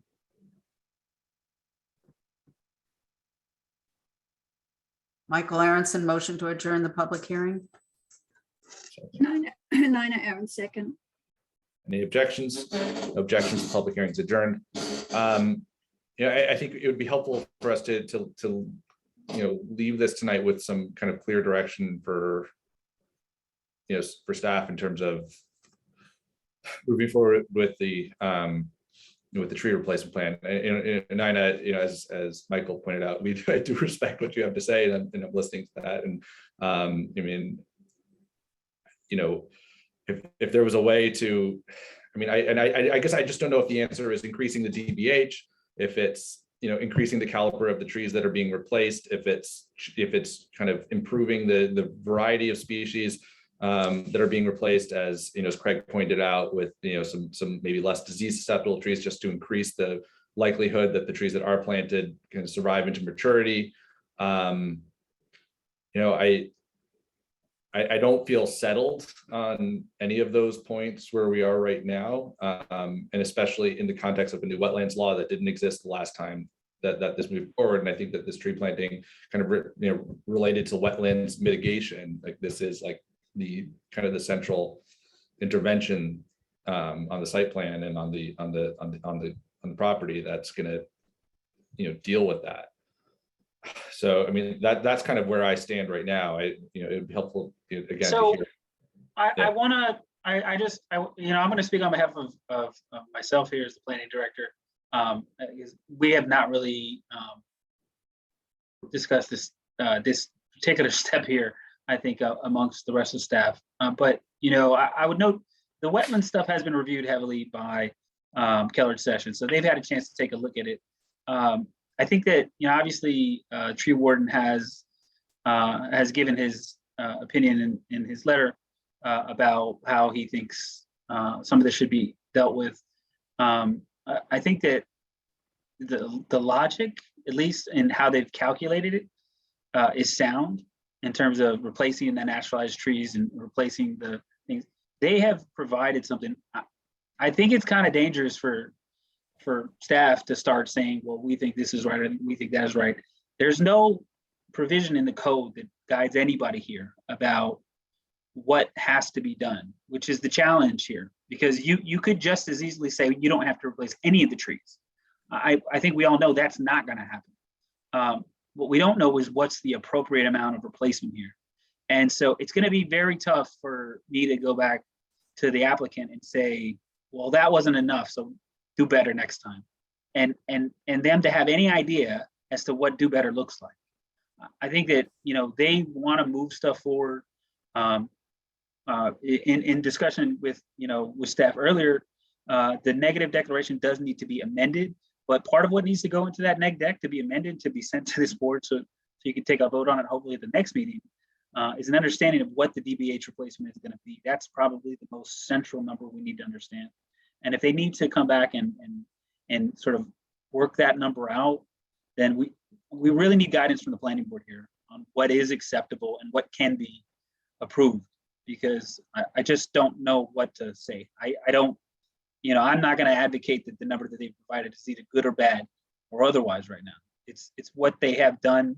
It is, I think, double what they originally came in, because we felt like, in conversation with tree warden, that was not going to be enough. So they came and replaced those naturalized species. But if that's still not enough, then we need to know what enough looks like, so that they can prepare that, or they can say that they're not going to prepare. And to add on to that, I think, you know, the tweaks that you mentioned before in terms of increasing DBH or altering the species, I think you have the authority to make those tweaks based on the information you've been presented with from Craig, from the applicants, experts, and to make the best plan possible based on all of your planning knowledge. So I think you can go ahead and do that and, you know, talk amongst yourselves as to whether you feel that's necessary or if the plan they've provided gets the job done. It would be helpful to hear from everybody on this, because there's a lot of thoughts thrown out there. The DBH they're using now for the tree replacement is double what they originally came in with after consulting with the tree warden, who's an expert on the topic on the field. I'm not an expert on tree replacement. I know very little about it, right? This is probably one of the first plans I had in front of me that had DBH replacement. But all we can do as not being an expert is take into account from experts. And if our tree warden, the EAC, thinks this is enough and sufficient, I have to agree with them on that. Because I'm going to side on this, on the caution and side with the experts on that, because that's what they do on a daily basis. What's the DBH number there now? It's 197. What's the number, Seth? 214 is what they're looking at to replace. Okay.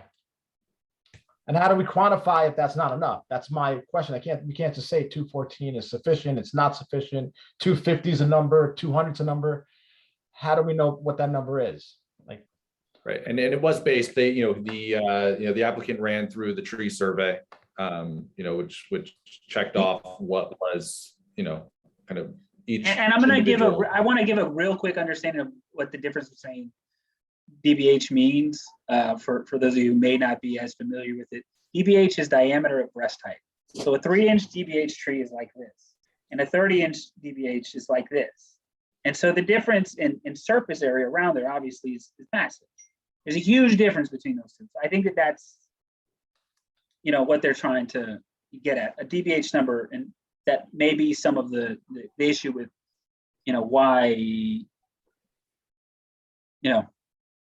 why there's a big difference between a bunch of 3-inch trees versus one 30-inch tree, right? Yeah. The surface area. But can I ask a question about that? So when you talk about 214 DBH, you're talking about the sum of all the trees together that are going to be. That's an aggregate, yeah. So yeah, that's right. 3 inches, they could be 20 inches. It could be 2 trees. It could be 50 trees. That's what I'm. Yeah, exactly. Yeah, so okay. if you have one 30-inch tree, which is a big, really big tree, and you replace it with 10 3-inch trees, then you line them up next to each other, and essentially they're the same width in one direction, but obviously not. They don't fill the volume. So, right. Yeah. So it ends up being 10 trees, and I think that, like, from a planner's perspective, the idea is that you cannot make up for the carbon capture of a tree that is 30 inches in DBH with 10 trees. It is not possible. It's also not the same thing to try to get something that fills that same volume, because the amount of trees it would take to replace that volume at 3 DBH would have to cover an area, 10 times, 20 times the size of what that tree is currently occupying. So the happy medium, I think, that gets proposed, and again, this is theoretical now we're talking, because we don't have it nailed down in our code.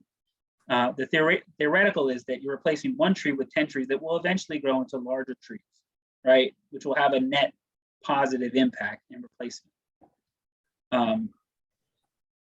So how many trees, again, are going to be planted regardless of DBH? That's a really good math question. Can you, Dan, can you say how many trees are going to be taken down and the number of trees that are going to be replaced? Say the best of your ability, because I know you don't have that number nailed down yet. We don't have a final tree permit. Dan or Paul or whoever. About 71. Yeah, I think the proposal is 71 3-inch caliper trees. We have 78 trees that we're taking No. out. 141 total. We're taking out 78 trees. We're Okay. proposing 8 deciduous trees. Well, no, we have 10 plus 7 plus 33 being proposed. On that, yeah, 45 we have.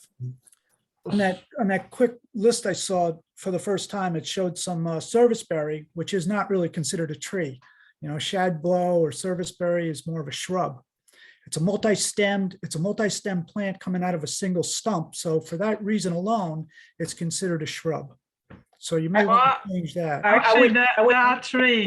They could be okay, but tree before or we get- they could be shrubs. You guys, Before we get too deep into that, I want to remember that they don't have a final tree plan that's been approved. And so part of that process will require that the tree warden take a look at it, approve their plan, that the building inspector, the DPW commissioner, and the Parks and Rec commissioner, as needed, would be involved in the approval of that plan as well. So I don't want to I don't think that folks should be arguing too much about a plan that has not actually been proposed and approved yet. Just So Jaime, at this point, is it, or would it be appropriate for us to say, for example, and Craig has made some reference to different types of trees that could be planted instead of the ones that are proposed, and also has proposed that escrow account? I mean, is it appropriate? Could Yes. we yes. I think ask that say that. some other trees be recommended or submitted for our consideration? I mean, I know we're trying to get to a certain place tonight, but Yes, it would be appropriate. If you want to ask for the bonding, that would be appropriate. If I think that I would defer a little bit on the decision of what those trees look like. I think, Yes. Obviously tree warden has said that he doesn't think that those are trees. They should note that so that when they submit their tree plan, that they don't list anything that the tree warden already does not feel are trees, so that we don't get bogged down in that argument down the road. But I don't think they need to be nailed down to any of that today, because they haven't presented anything to this board that would represent a full tree plan, a tree replacement plan. So, this is probably not the right venue to go over the details. I would defer to Craig's expertise on this. If he feels it's not a tree, then I don't really want to be debating and arguing over whether it's a shrub or a tree. If it's small enough to be considered a shrub in places, it's probably not a tree. So. right. And the tree, just to be clear, the tree count that you guys were noting before was the number of trees that you're planning to replace on site, not the total number of trees that would replace the 214 dBH. Correct. I just, if the average tree is 3.5 inch dBH, just dividing that into 214, you get about 61, 62 trees total replacing what gets lost. On site, on the adjacent site, and off-site combined, somewhere in that. Well, what we noted was what's just going on the development site, that we, have an idea of what's being placed or planted there. But like I said before, the remainder of anything that can't be fit into there, any remaining DBH is going to be planted, on the adjacent property or elsewhere in the village.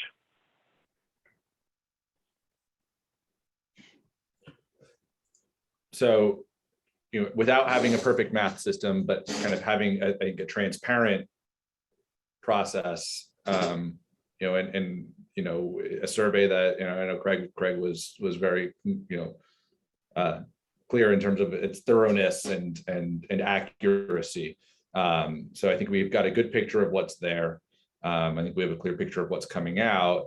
I think, the decision that we're being asked for right now is I think as Jaime said, there's no 100% clear roadmap. But what's we can look to see what and I think there is one thing that you can reference which may be helpful to you here. And in the village of Osney, in the town of Osney, they do have a code written so far. And that code requires that you only replace native species that are not dead or dying. And so the replacement requirement is 50% of the DBH being taken out. So the proposal that's in front of you is double what would be required under the code in the town of Ossining, which has no bearing on your decision here. And most of the trees being removed are invasive, right? Even. Technically. We're not replacing, they're not proposing to replace the invasive, but they're proposing to replace 100% of the native plus the naturalized. So Okay. which are neither. So The town of Ossining code is 50% of the DBH being removed, replaced, and they're doing 100%. 50% of They the are native. now, they are now. This is their most recent proposal. Okay. This is their most recent proposal. Which I actually think is appropriate to ask them for because we are in a wetlands. This is not an ordinary site. Yeah, it's more important here than anywhere else. Okay. Other board, I want to kind of move forward with this conversation. Any other board members want to kind of chime in on that? I am kind of sitting kind of right there in between all this and trying to formulate my final opinion here, but.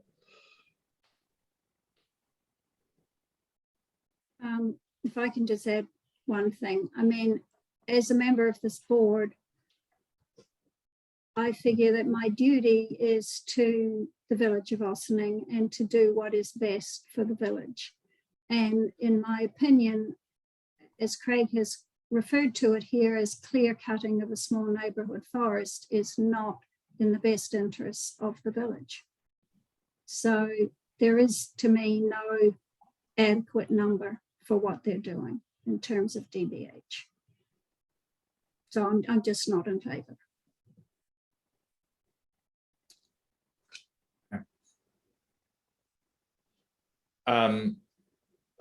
I think procedurally, what are our options right now?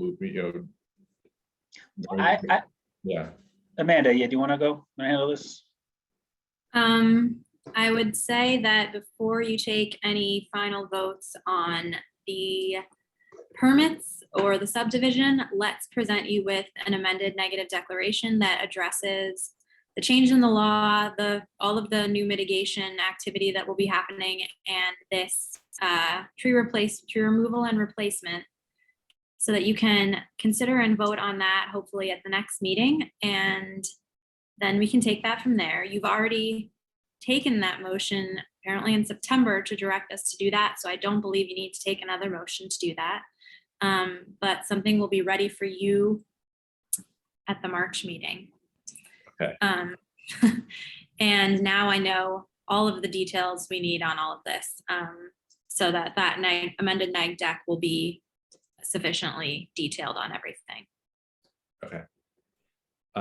Okay, so then, which makes all sorts of sense, I think. So before we, so we're not going to take any action on the application tonight. We're going to wait for the neg deck, amended neg deck. Can we, before we close this conversation, I've asked a million times, we've heard from a few folks, we haven't heard from everybody, but unless there's no reason to speak unless you have kind of a clear opinion one way or another. Otherwise, I think that we're directing staff to amend the negative declaration based on the DBH, NINA's reservations notwithstanding, the replacement that's been proposed and kind of calculated and presented to us tonight.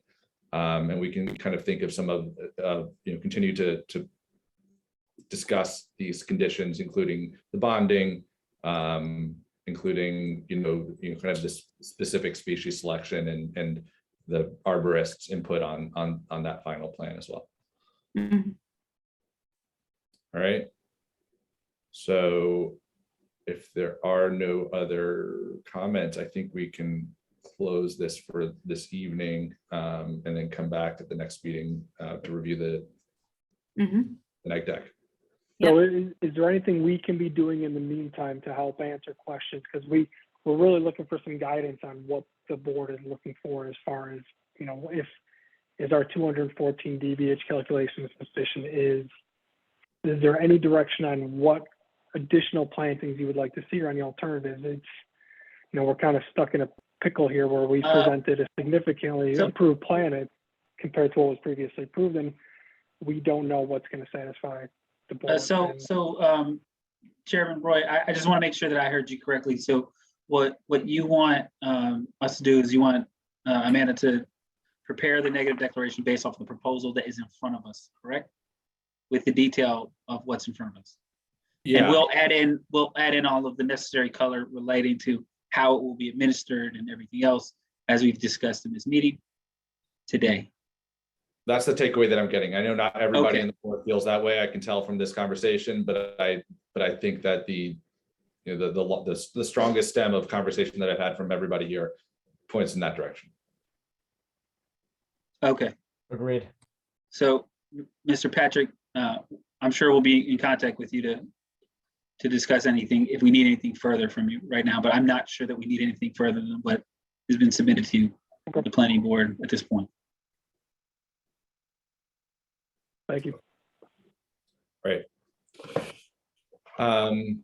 Okay, so I think with that, we can move on to the next agenda item, which is, and Thank See you later, Craig. Thanks, guys. Thanks. Good night. All right, so next up on the list is 14 Water Street, Planning Board 06/2021 and BAR 05/2021. And Jaime, if you will kind of give us the introduction for tonight. I may have to recuse myself, Chair Seth and Jaime. Okay, yeah, just turn off your camera and that's it. And mute yourself. And mute yourself, yeah. Okay. All right, so 14 Water Street, the applicant is back in front of us. Today, there are a few outstanding items. There was a negative declaration that was passed back in December. I'm sorry, I'm drawing a blank here. What remains right now is there's still a parking waiver in front of you. There is a conditional use permit in front of you. There's a site plan in front of you, and then there's the BAR in front of you. You've provided a lot of comments on the, obviously the project as a whole itself. I think most of those related to site plan. So we're, really looking to sort of move the process forward on the BAR questions. I think that you may be in a position today to act on certain items. You may not be in a position to act on all the items today.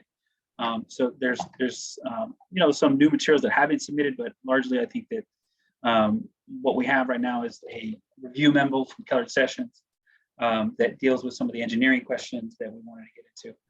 So I'm going to hand it over to Joe and let him talk a little bit about some of the calculation questions that factored into the calculation of the parking waiver and how many spaces are necessary under the code in this area. So Joe, do you want to take it over? Sure. As Jaime mentioned, we met with the applicant on a couple of occasions, reviewed the grade plane calculation, which kind of steers the ship here on what's considered a story or not, which in turn requires or doesn't require parking. So the end result here, with some minor modifications made to the plan that you have before you tonight, the grade plane elevation was agreed upon between our office and staff and the applicant, which ended up being an elevation 26, I believe is the number. And that number is important because that establishes the basis for which the definition of a story is obtained. And they have since revised the plan. The lower level elevation has been reduced by a foot so that they can maintain a dimension of no greater than 12 feet at the exterior of the building at any point along its perimeter, measured to existing or proposed final grade. So in doing so, they have that lower level is now considered a basement, and basements do not require off-street parking. So the parking waiver that's before you has been reduced accordingly so that it discounts what was previously off-street parking associated with those commercial spaces in the lower level. The plan essentially hasn't changed. It's still the same, 12 commercial spaces, retail space, the apartments up above, but they've made the modifications in the architecture of that lower level to meet the definition of a basement, and that doesn't require the parking any longer. So the waiver, just remind me what the numbers were. I think the original waiver was for, was it 12 spaces? Yeah, the waiver, if they had considered the bottom basement level of like an actual floor or a story under the code, it would have been 12 spaces. Because of it not being considered a story, the code requires 8 spaces. Right, thank you. Okay. Do we, I mean, we can bring the applicant in, I think, at this point.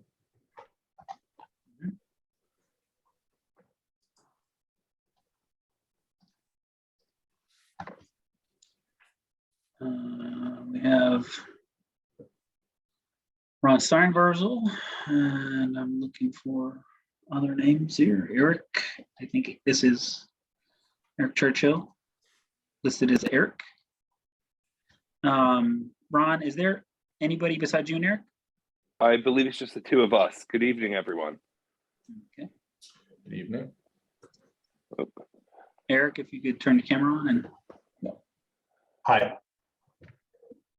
How's everyone? So just to clarify what Joe said, our application previously had, our written application had identified, it was always our intention to qualify the ground, the basement as a basement. In our gross square footage calculations that were in the application and our projected parking waiver were based on it being classifying as a basement. So the intention there did not change. The slope of the front elevation was a 1 foot difference between the two, the north side and the south side. And so in order to accommodate that 12-foot height, we lowered the floor by 1 foot, as we had calculated that slightly differently. But we appreciate Joe's, Mr. Tremelli's comments on that and the clarification of that calculation, and therefore lowered that floor. But we, which is now in compliance or with the gross square footages and the original request that we had put in for a parking waiver of 8.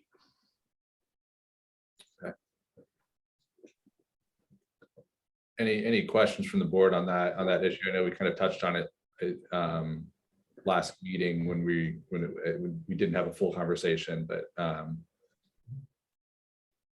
anything to clarify on that?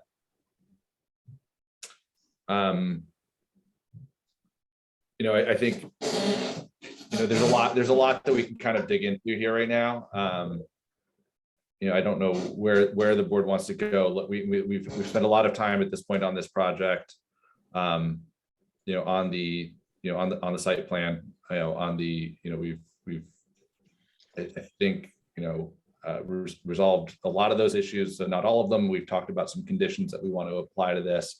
We've not spent a lot of time talking about the BAR application that's in front of us. I know I think tried to touch on that towards the end of these longer conversations. I think based on where we are, I think it might be helpful to start that conversation. If I might make a small recommendation here, Chairman Roy, I think that you're sort of getting to a point where you may want to start checking off some of the boxes on the review aspects of this. The parking waiver and the conditional use permit both have criteria that you have to make a decision off. I think it's worthwhile to go through the actual criteria that you need to make a decision on, and so that you can, as a group here, at least give your opinion. I think that it is what it is, right? They've provided all the details on what is required. Obviously, there's two different ways of looking at the demand versus the requirement, but the language of the parking waiver text is pretty clear on how you have to decide it. So I think it makes sense to go through that code. Sure. Go through that here, and then go through the code and the conditional use permit on the criteria you need to make a decision. And I think you can make a decision on those two. And then after you've done that, start into the board of the architectural review component and punt on the site plan decision until you have finalized your discussion on the BAR. That makes sense. Thank you. Amanda, do you want to just kind of review the criteria for the parking waiver for us as we're? Yes. Hold on, I just had it in front of me. It is, you want me to just read it out here? Yeah, I think. You want to share the code, like pull up the code and share the code, or do you want me to do that for you, Amanda?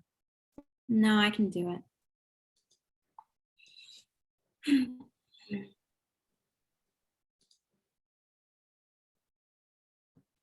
All right.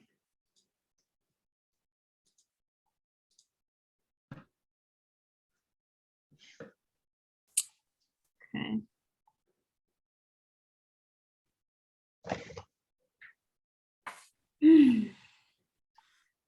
It is, here it is. Not there. It's under A. So it's 270. Here it is, waiver. So this is a subsection that that's at issue, waiver for changes of use in existing buildings in the VC, SPN, and NC2 districts. In the event that all of the following conditions are met, the board shall waive the parking requirements. And if you want, I can read them into the record. Seth? Sure, please. The change is from one permitted or conditional use in the district to another permitted or conditional use in the district.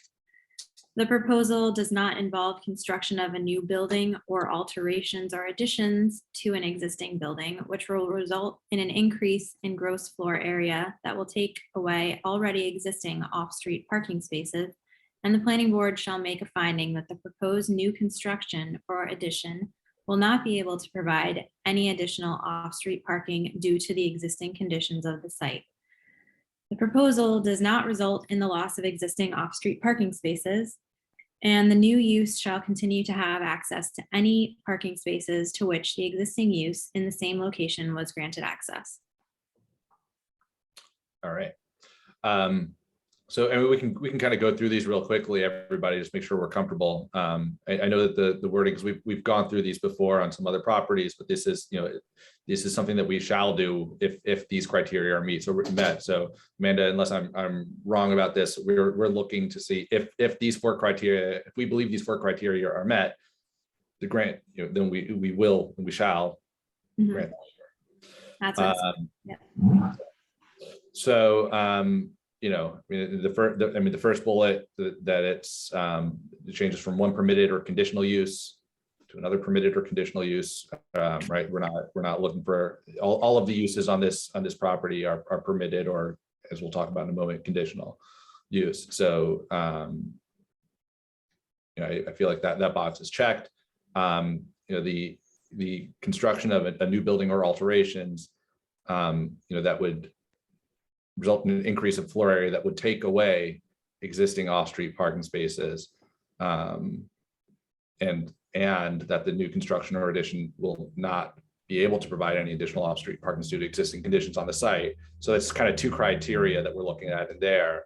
I mean, it's not taking away any off-street parking, and they're based on the site, based on the as of use, the as of right use of it and build out, there's no way to provide that parking on this site. I think that's something that we've looked at, that the applicant has showed us and presented to us. There is, we know versus number C, that there's no loss of off-street parking.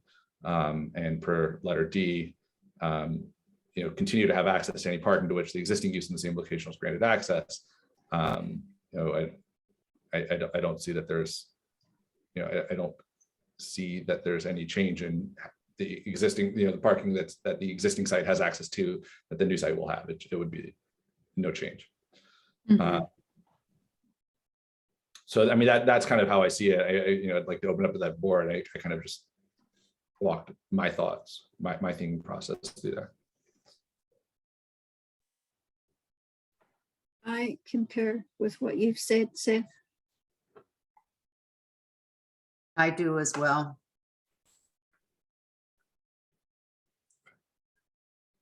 Seth, I agree. I think it's pretty clear.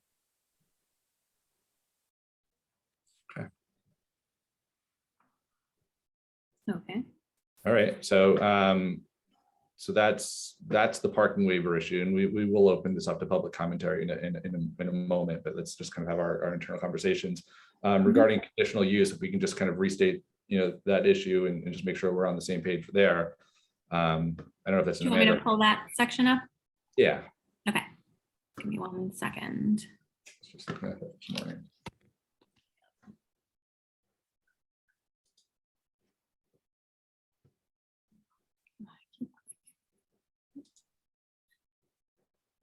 Okay. So this is the main section. You shall take into consideration any modifications to the site plan to ensure public health, safety, welfare, comfort, and convenience of the village and residents in the immediate neighborhood. And in doing so, work to accomplish the following objectives. So this is definitely the right time to be considering the conditional use while the site plan is still open. Mm-hmm. So those, I don't know if we want to, I actually just bulleted this earlier, but no, I lost my screen.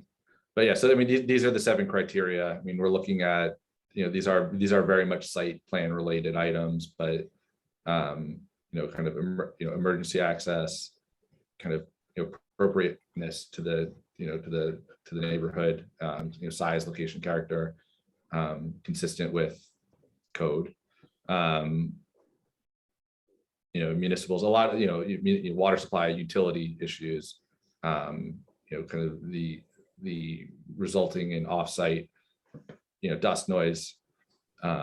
You guys are reading, you can read along with these as well. I'm not reading this into the record so much as I'm paraphrasing, and that that it would be suitable for the site, given the location for topography, and in that it's that in any addition to the above, its adjacency to a residential district, and it kind of goes into some of those requirements, which you guys can take a look at. In my interpretation, kind of looking at this, we spend several meetings going over some of the secret requirements, which are very, very similar to what we're looking at here. But the conditional uses specifically that we're looking at here, if we can just kind of, I may, or Amanda, we just, it's the residential piece is the conditional use. Right. So it's not the commercial piece that we're looking at the ground level. We're asking for conditional use. We're asking for the conditional use for the residences. And so I think from that end, this is, to me, I don't see any of these. I think it meets all of these requirements. I would agree, Seth. I would also agree. I think it meets those requirements. Okay. Yeah, I also agree. And I know, we have looked long and hard at some of these issues, particularly around, size and character and so on. Mm-hmm. But yeah, it's residential on both sides, and to me, I agree.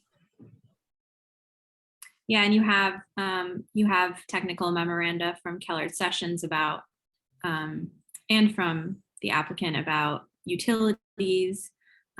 We have a construction management plan, and that goes towards construction generated noise, dust, odors, etc. So nothing that we haven't already talked about. You haven't already heard before. Right. Agreed. Makes sense. All right. There's a couple ways we can move forward right now. We go into the public hearing at this point. We can kind of review these, and, and see if there's a consensus on some of these items now, and then maybe we could finish up. I think it would be helpful for us to have a little bit more of a conversation about the architectural components of this. especially if we're looking at some of the, the site plan being contingent upon resolving, any outstanding BAR issues. So I think at this point, it would, I would like to move into public hearing, if possible. So we have a motion. Nina Aaron, motion to open the public hearing. Michael Aronson, second. Any objections? No objections, the motion passes. We are now in a public hearing. I already see a couple of hands. As with all of these applications, if you don't already have your hand up and you would like to speak, please do raise your hand. And then as Jaime brings you in one at a time, please state your name and place of residence for the record. And then you can kind of give us your thoughts. So Jaime, do you want to bring in the first speaker? First person is Joyce Sherrock Cole. And I'm trying to bring her in. She does have a title with the village, but I don't believe she's here in her official capacity, so I will allow her to introduce herself, whether she's here officially or not officially. I'm here as a resident. My name is Joyce Sherrock Cole. I live on Linden Avenue. I just briefly, first, thank you for allowing me to speak, but briefly just give a historical background of the neighborhood and then just a personal story of the neighborhood. First, just in researching Ossining period, the area of Hunter Street, Secor Road, and Water Street were historically Black, and that's where the Black residents were pushed. And speaking specifically about Water Street had a lot of historic places, 20 Water Street being the first Black funeral home. It still is Black owned. And that funeral home was in the 1940s. 2 Water Street, it was in the Negro Motorist Green Book, was a staging area for reporters that during executions at the prison. 14 actually was a site. There was a Negro recreation, and the Black folks were not allowed to be in the regular recreation with the white folks, so they would have to have their own parties and so forth and so on, and they would be pushed down to Water Street to do that. So there is a lot of historic significance of that street to the Black community, and I just wanted to point that out. Also, there was a billiards place at Tunwater Street in the 1800s. There was a Black barbershop by the first Black fireman that was down on Water Street as well. But on a personal note, my mother has lived at 20 Water Street over 30 years. I'm dating myself, so I'm not gonna keep going with the time. My first apartment was 18 Water Street. And my granddaughter lives there with my daughter and my son-in-law. My aunt lives upstairs from my mother. So I have a very personal connection to Water Street. And what I will say about it is it's a real community. And I don't want you to lose sight of that. It might not look much to everyone else, but when I was growing up and my mother came home late, I knew to go a few doors down to the Bennett's. And I know you all heard of come in the house when the street lights are on or you're in trouble, and I could stay outside a little longer because Mr. Mosley was outside or Mr. Bennett was outside. And the first time my daughter went to the store, I let her go down to Water Street to the store because I can watch her from the window, and I told her I let her go by herself. So when you talk about a community raising a kid, that is what I think of when I think of Water Street. It's a real community, and economic development is good. And we want new people. We want to improve our community, but we want to keep the integrity of our communities. And I couldn't imagine here on Linden Avenue, someone putting a structure of that size, and I know it's zoned differently, in the middle of the block and it being okay. Like, I can't imagine that my mother can't watch my granddaughter walk down to the store now because this big building would be in the way. So if something was sized what I think is appropriate, not what is being rendered now, we're not saying nothing should go there, but a building scaled the way it is, and it's just, to me, not consistent with the neighborhood. And I just want you to keep in mind when you're making your decisions, that it is a real neighborhood and has been so for a very long time. And it's very important to the people that live there and want to generationally raise their families there. That it might not look like much to you, but it means a lot to a lot of others. So thank you. Thank you for the work that you do. I know what it's like to volunteer your time and give all that you can in it. But thank you for letting me speak. Thank you. All right, we appreciate that. So we now have, I guess, Jaime, you can bring We next. have Jim MB.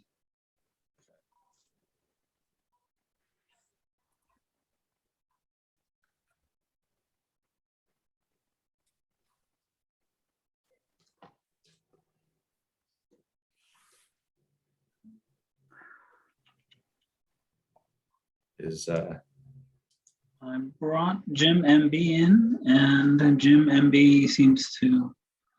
I'm going to try this again.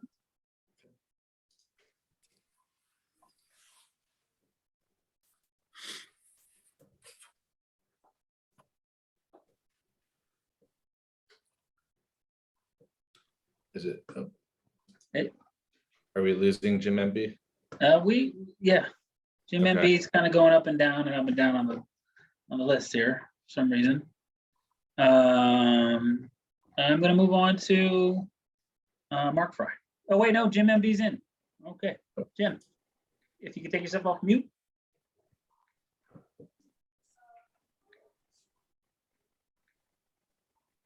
Can you hear me? Yes. Yeah. Oh, thank you. Could you mute your computer? Could you turn your computer down? The sound in the background is echoing. Is it still an echo? Oh, hold it. I think you're okay. Okay? Yes. Yep, that's good. Okay. Okay. Two things. First, I appreciate Joyce's vocalizing that about the neighborhood being a neighborhood, and she's one of the little girls, not anymore, who I happened to be in the neighborhood as they were growing up, along with my daughter and a son, and watch these kids grow up in this neighborhood. This project definitely doesn't conform to what the neighborhood looks like. It doesn't present itself to be something friendly. It may be something that the town or the village might want for economic uses, but it definitely doesn't conform to what's been down here for the last 37 years that I've been down here.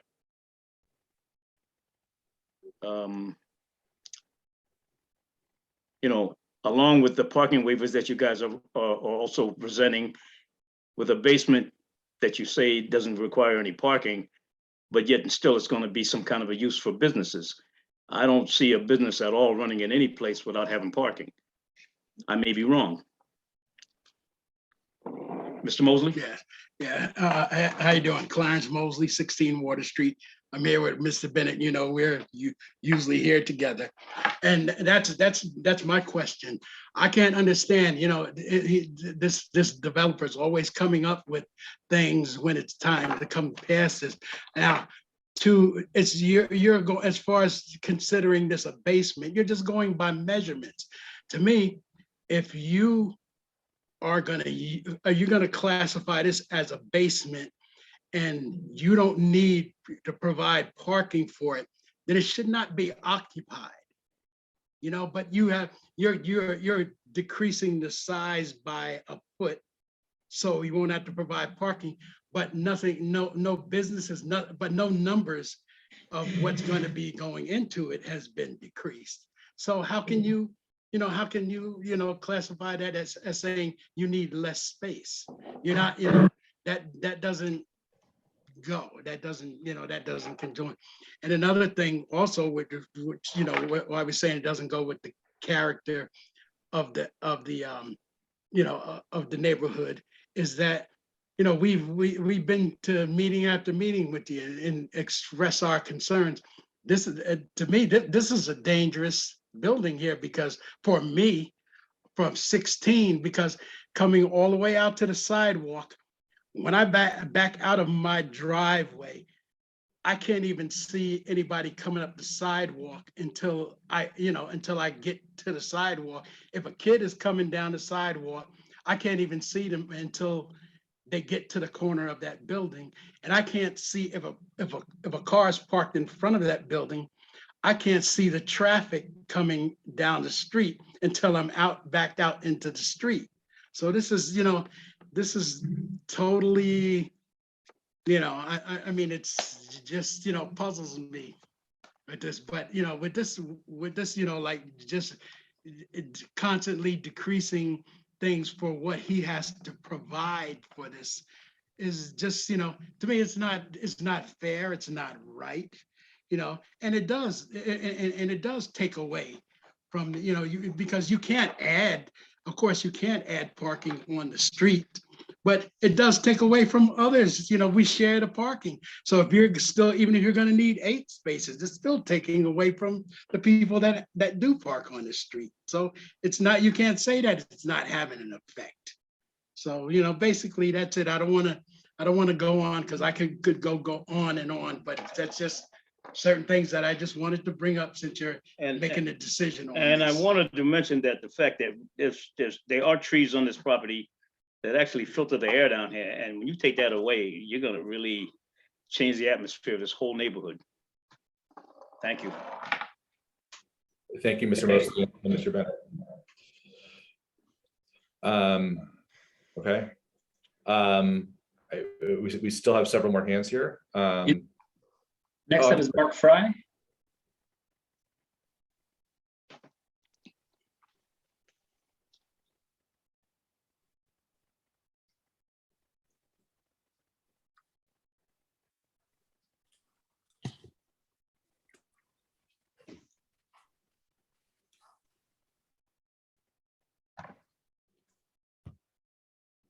Mr. Fry, if you could take yourself off mute. Oh, I'm sorry, but I'm on the different screen, so it was a different mute button. Thank you. I would like, if I may, to let others speak first. I've been asked to speak for 3 people tonight. One of them just went to the hospital. I'll be speaking for Andre Baker. Another was unable to attend, that's Steve Felsenfeld, and then I'll add my own comments. So if I might, I know there are other people who haven't spoken. May I ask Mr. Chairman and Mr. Planning Director if you would allow them to speak first and let me speak later in the process? I'm fine with that. If you want to hold off, we can bring in, I see there's one other hand up right now. We can bring you back after that. We have BLZMEE.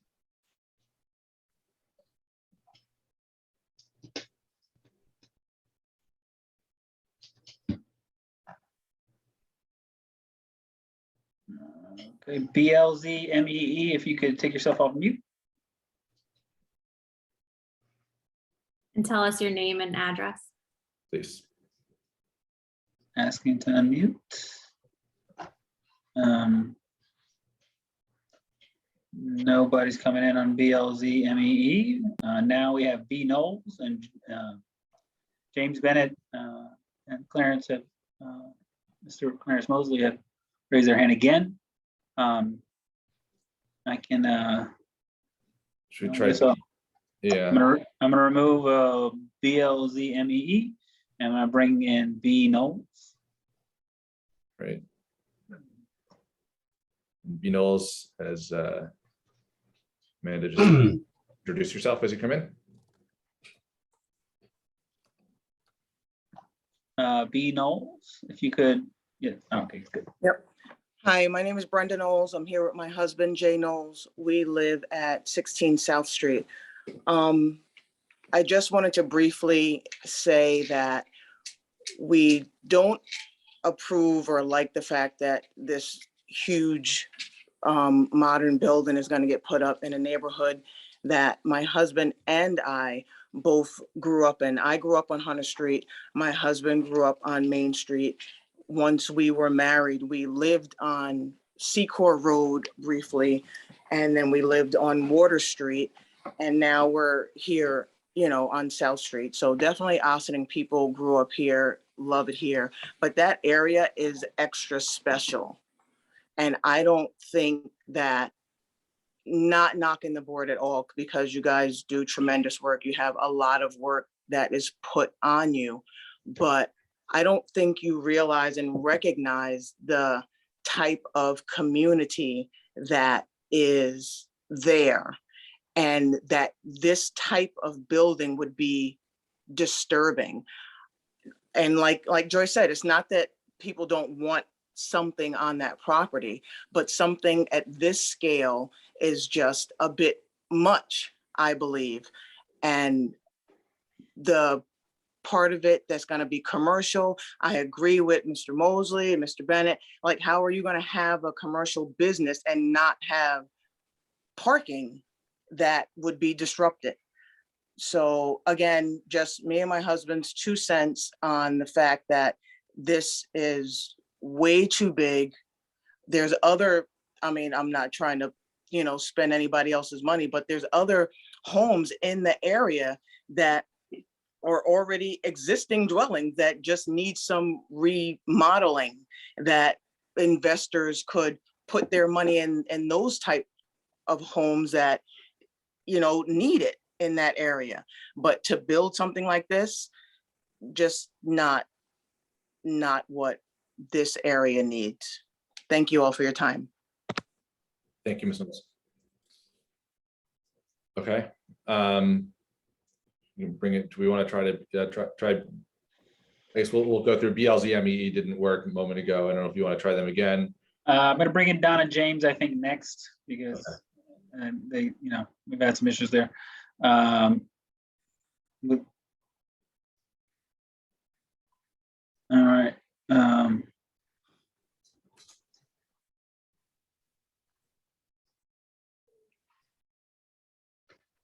Donna James, if you could take yourself off of mute.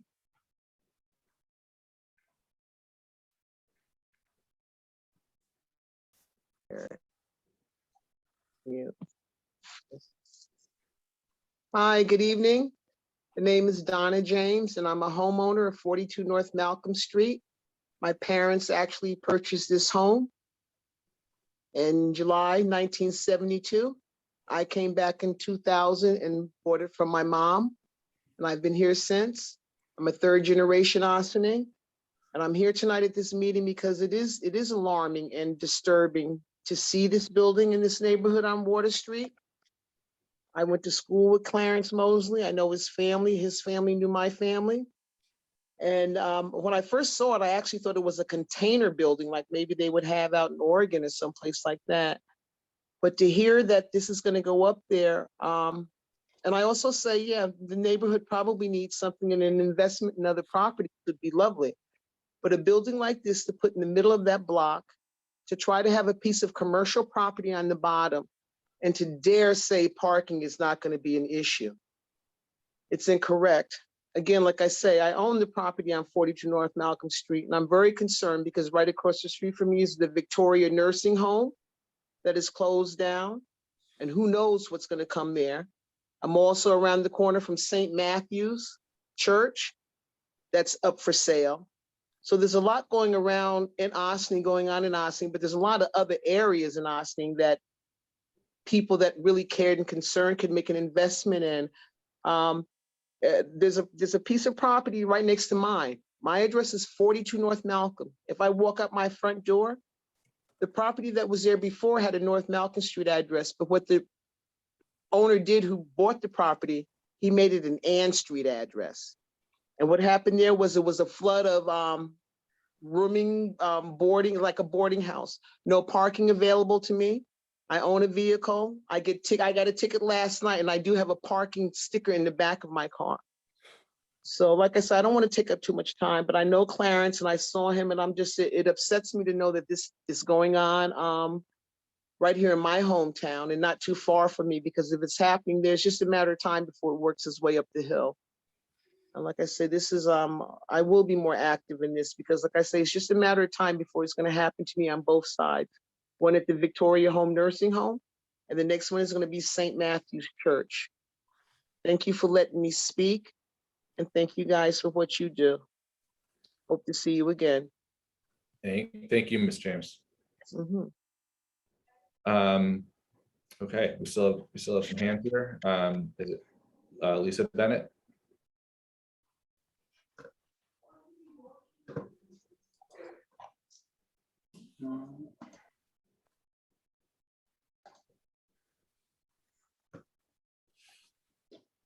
Lisa Bennett, if you can take yourself off of mute. Hello? Hi. Hi. Okay, good evening. And I just want to say that I agree. I'm sorry, with, Ms. Bennett, can you just introduce yourself and your place of residence before you? Okay, so my name is Lisa Bennett, and I am on the corner of Secor and Water Street. Thanks. My grandfather is James Bennett. I grew up on 12 Water Street. I grew up there with my grandfather and my grandmother. And now I live on the corner from him, and my children are grown. We've been living here for a couple of years now, me and my kids. So I agree with that, with all my Ossining family and friends, that the building does not belong. It looks really ridiculous to me that you guys are trying to put that there. It just doesn't go. There's children in the area. I don't know how that's going to be built there. Like it's just ridiculous. That street, there's no space there. The scenery, the people that's going to move in there, you know, it's just too much. I disagree with the building being built there. And that's all I have to say. Thank you, Ms. Bennett. Okay, I think we have an Aaron Moore. Again, just as everyone comes in, just introduce yourself, your place of residence before you begin to speak.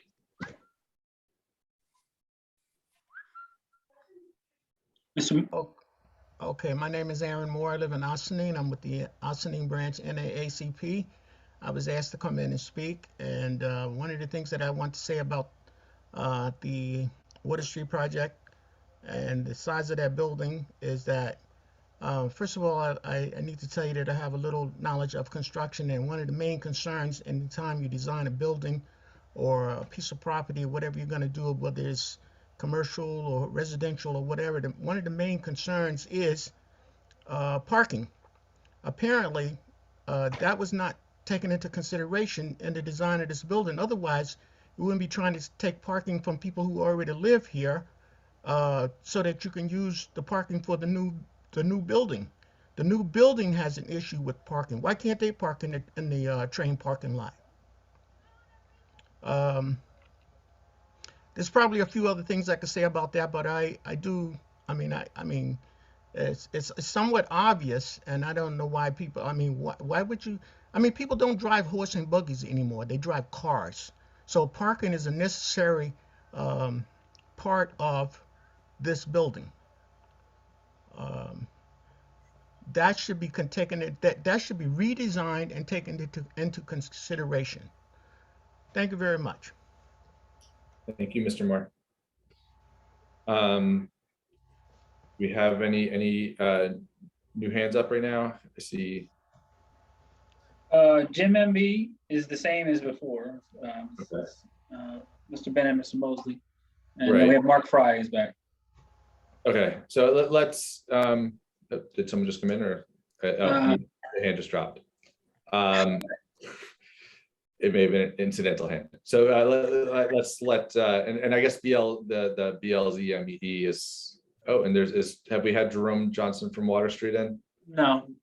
Okay, so I saw that hand earlier and it disappeared. Right. So you want to do Jerome Johnson? Want to try Jerome Johnson? Yeah, All and then try one last time after that with okay. All right. So Mr. Johnson, again, if you come in, just introduce yourself. I can see your address on the Zoom, which is helpful. So thank you.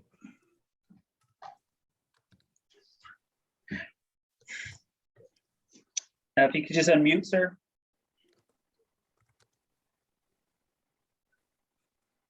Now, can you hear me?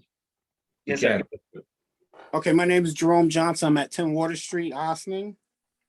I understand the project. My only question is, after the project is finished, the after effects that will have on the community down there, because you have studios and you have a business And I read somewhere where they said they can operate 24 hours a day. Right now, it's like a residential community, even though it's zoned for both. So that's my only concern. When you rent out studio space, it's going to be time. They'll be there sometimes. I don't know what kind of studio it is. If it's a music studio, then they could be there all night long playing music and have all kinds of people down in the neighborhood. That's not there right now. So that's my only concern with the project. Thank you. I really appreciate you, your speaking to us. Okay. So if we can move on now, I think the only hand that I see remaining at this point is Mr. Fries. Yes, Mr. Fry. Okay. Good, I think I'm in.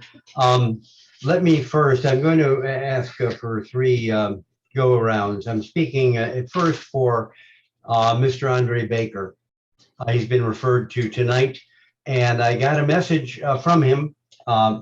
First of all, Mr. Andre Baker is the owner of 18 and 20 Water Street. But unfortunately, he is in the emergency room. He's had some health issues. We hope he'll be okay. But he asked me to go ahead and read what he had prepared. He wanted you to know that he's owned 2 buildings and 1 business on Water Street for 43 years since he purchased them in 1979. He said, my building at 18 Water Street is purely residential. It includes 3 apartments with a total of, and I can't read, the 6 tenants who have been very happy there for many years. My building at 20 Water Street houses the first Andre Baker Funeral Home on the ground floor and 4 apartments on the upper floors. I'm sorry, 3 apartments on the upper floors. I purchased the properties from Douglas Hughes' widow in 1979. And as Joyce Cole told you parenthetically, Douglas Hughes had the first Black funeral parlor in Austin, starting in 1940. Mr. Baker says, we will celebrate our 80th anniversary providing funeral services in the same location. And I think he has the date wrong, but it's 80 years since 1940. He said, most importantly, this new building is completely out of scale and completely out of character with our neighborhood. It will make our existing buildings look poor by comparison and will very clearly show that the existing buildings are doomed to be victims of gentrification.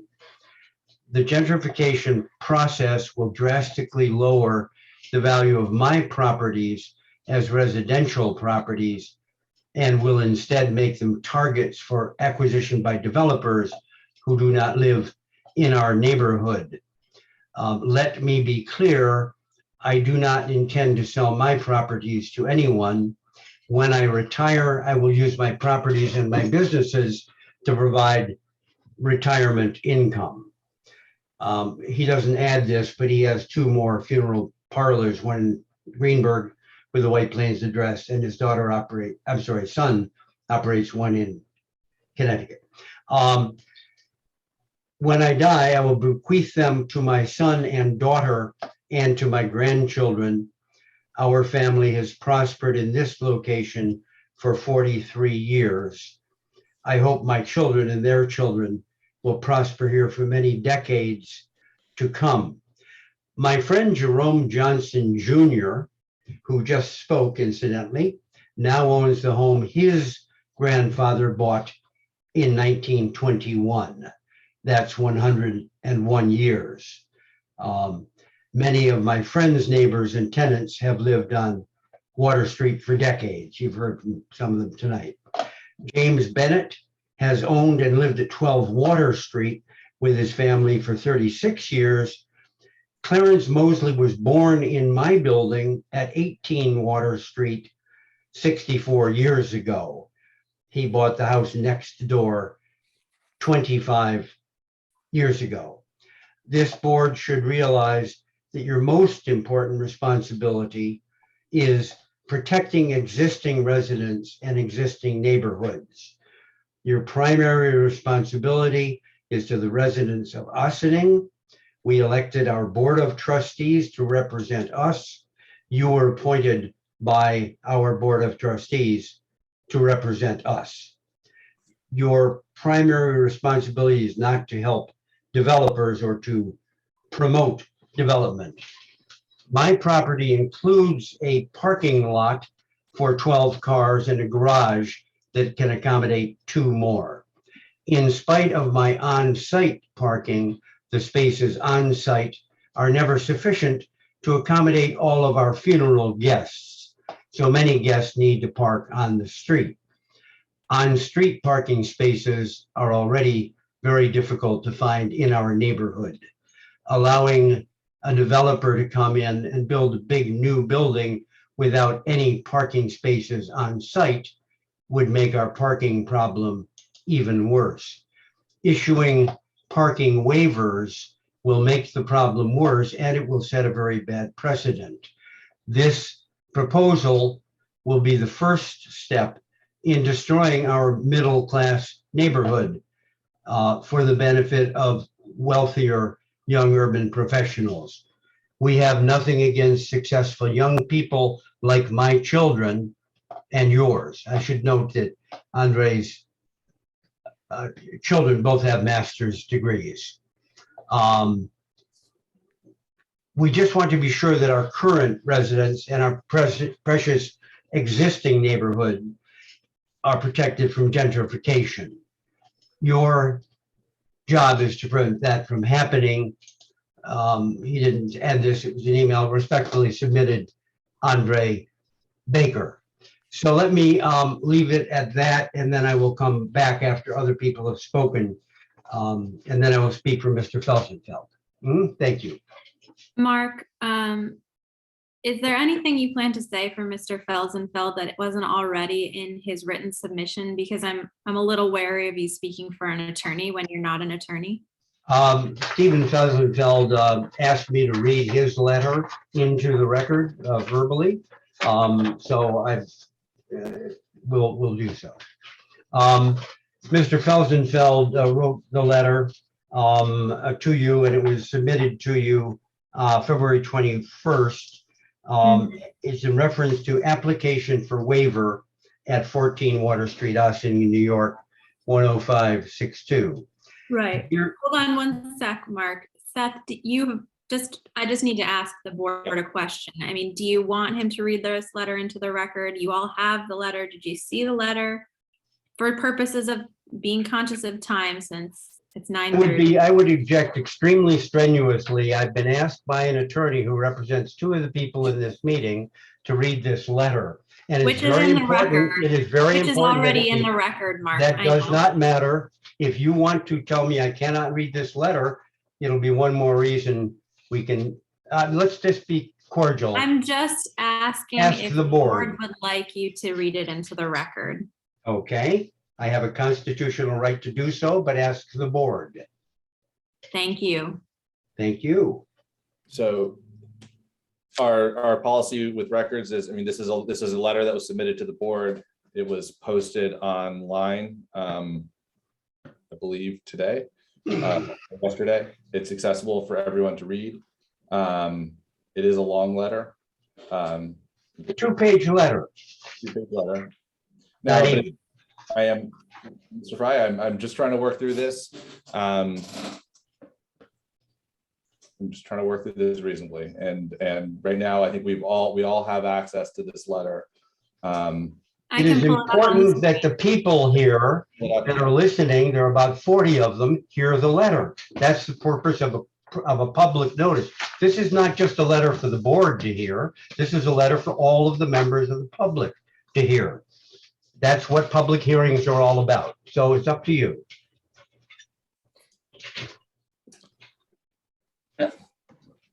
If you want, I can read the letter without the additional color commentary. If Mr. Fry has anything to say that's not reading the letter, I would say that maybe let him see whatever he has left to say.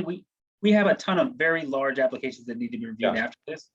So I understand I will that. read the letter if you want me to. Let me suggest this, if I may. Let me just suggest this. Mr. Fry, If would you you will regard- give me, let me just suggest this. Mr. This Fry, letter is Fry, less than 2 pages. Fry, Yes. Fry.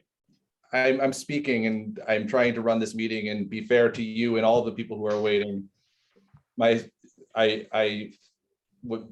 Jaime is saying makes sense, and this is actually something I was going to ask him to look into at the end of this, as part of this public hearing anyway, because we just received this letter, and I'd be happy for Jaime to read that into the record before we leave this public meeting.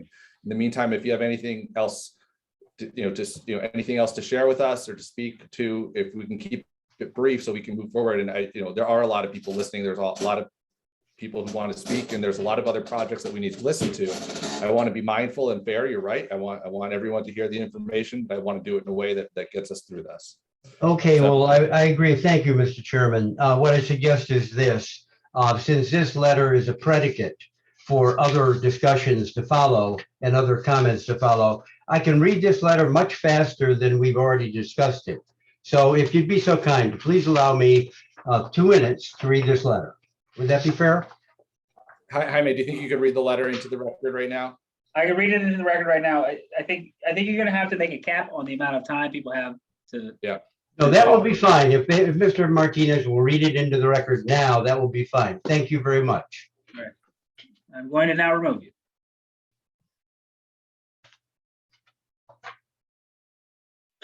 Great. Okay.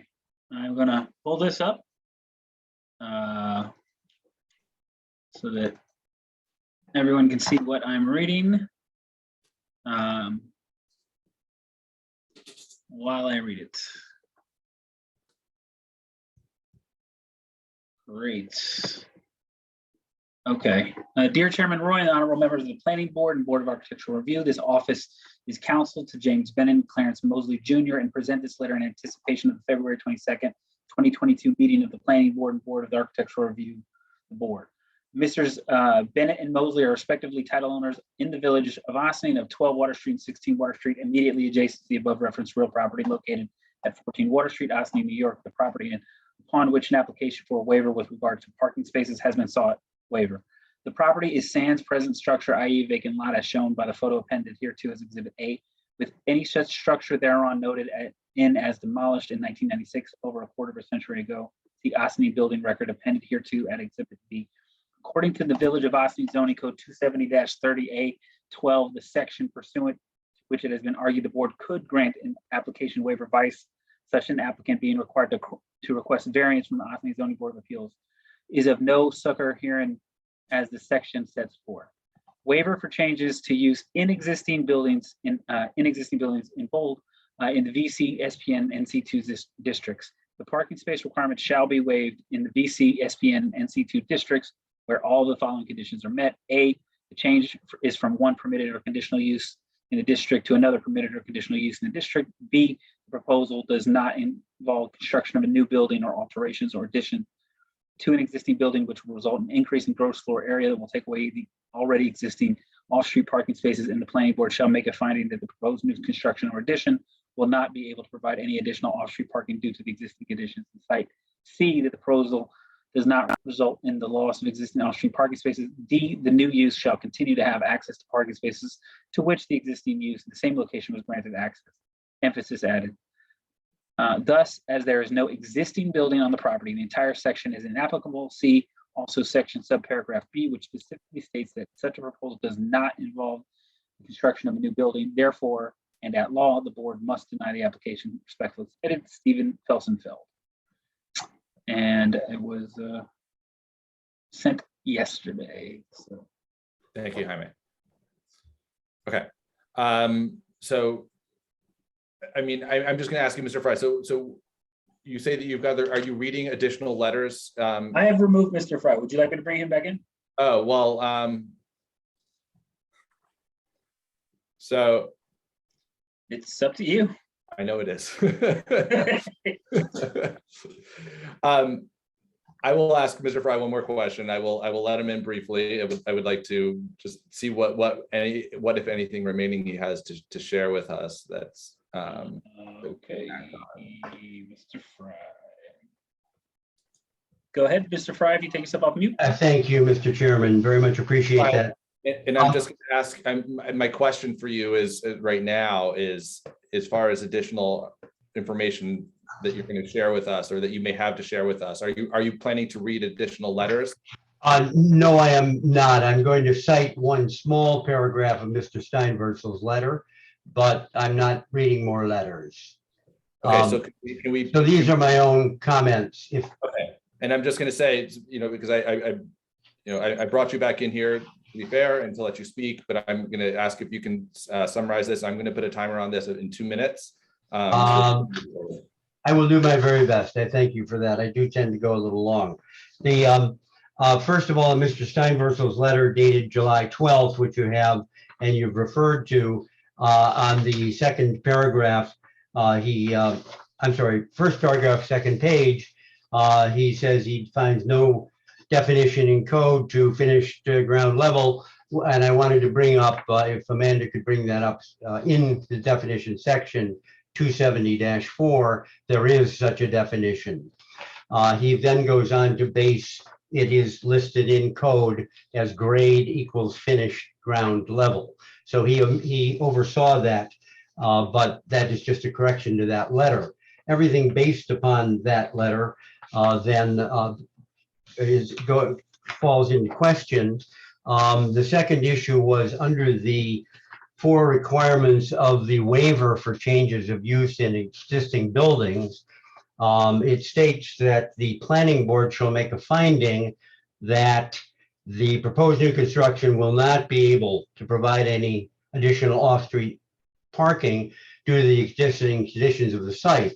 I do a lot of site planning myself, and I've talked with a number of engineers who tell me that is always the constraint, that you have to have adequate parking and adequate building space. And in this case, there are half a dozen alternatives, according to the civil engineer I talked with, that you could easily provide certainly 4 to 6 parking spaces on that site if you had a smaller building, and it would allow you to do so.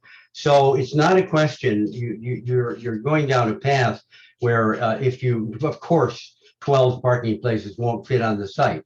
That is not the question. The question is there an alternative use of the site, like all of the adjoining sites, all of which have parking? That's the question that the law requires you to ask. We strenuously object to the. That was a good place to leave it. I gave you 2 minutes, and that was a little. Thank you. We'll leave it at that. Thank you so much. Okay, so I do see that there's one hand remaining. I think that we've heard from everybody who's on the list. I'm willing to give a brief just final word for this one hand that we see here, which I believe is Mr. Mosley and Mr. Bennett. You're back in. If you just take yourself off mute. Hear me now? Yeah, and again, gentlemen, just for the sake of time, I will put a timer on here as well, just so that we can. Absolutely. Yeah, thank you, guys. Yeah. No, I just wanted to mention, in case the board didn't realize about the parking too. I just want to mention that also. It doesn't seem like there hasn't been any resolutions as far as the parking goes, but remember, this is a one-way street. It's 2-hour parking during the day. It's a restricted area. There's no overnight parking. And because I just got a ticket about a month ago, and I went up to pay the ticket, and I asked the police headquarters for all the records that they had on the tickets that I paid. And I moved here 25 years ago, but they had records from the tickets that I paid from 2003 until the one I paid last month. And I got, this is just to say, and then I'm done. I got 213 tickets worth $4,610 for parking in front of my own house. So that's it. That's all I just wanted to put that on the record. So, it's still, it's 2-hour parking. It's restricted parking. It's no parking overnight. So if we do, we get tickets. So that's it. Thank you very much. And you do know that there is some kind of an investigation, even federally lies, about parking in neighborhoods of color, where a lot of the city coffers and states throughout this country have raised their coffers simply on parking. Thank you. Thank you, gentlemen. Yeah. Okay, so at this point, I don't see any other hands. Can we have a motion to close, to adjourn the public hearing? Are you adjourning based on, for adjourning pieces of the public hearing, closing pieces of the public hearing? So, yeah, so, I mean, I know that the parking waiver does not require a public hearing. So we obviously, we've spoken to it. And then the, I think the conditional use question, is that a specific public, open public hearing, Amanda? It does need a public hearing, yeah. Okay, so I guess, so I would ask for two separate motions then. One would be to close the public hearing on the conditional use and on the, since we did speak to the parking issue, on conditional use and on the parking waiver issue. And then we'll start with that. Can we have that motion? Close the public hearing on those two items. Michael Aronson, motion to close the public hearing on the conditional use permit and the parking waiver. Is there a second? Isabel Wynn, I second the motion. Are there any objections? All right, with no objections, the public hearing on those two items is closed. And can I have a motion to adjourn the public hearing on the remaining items? Nina Aaron, motion to adjourn the public hearing on the site plan and BAR, I guess it is, right? Those are the two.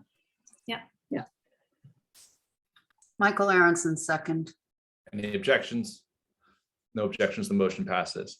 So I think we're in a place right now. I mean, we've heard a lot of testimony today folks spoke a lot about the parking. I think it's important to keep in mind that we had a long conversation about the parking waiver and our limitations with regards to the parking waiver, during, the beginning portion of this conversation. And I think that,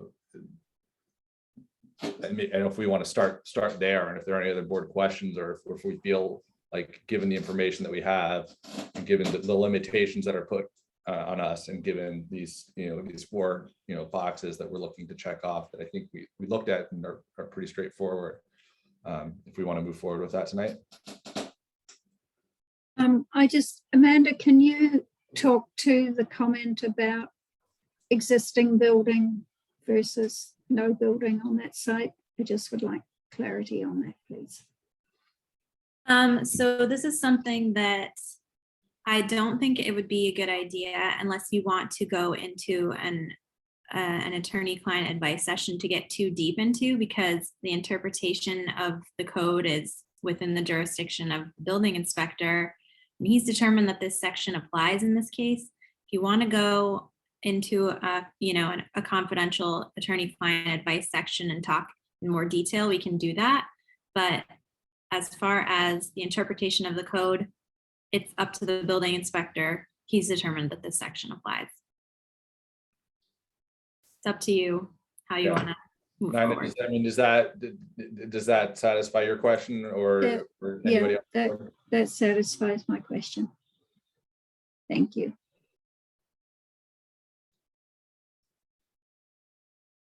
All right. Are there any other questions on that board? Do you feel like we're ready to move forward with the waiver? And if we are, maybe we could start off with a motion to that point.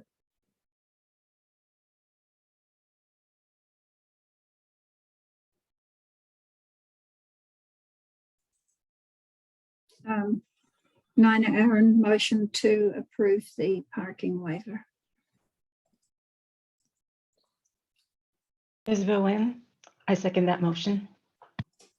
And this will require a roll call.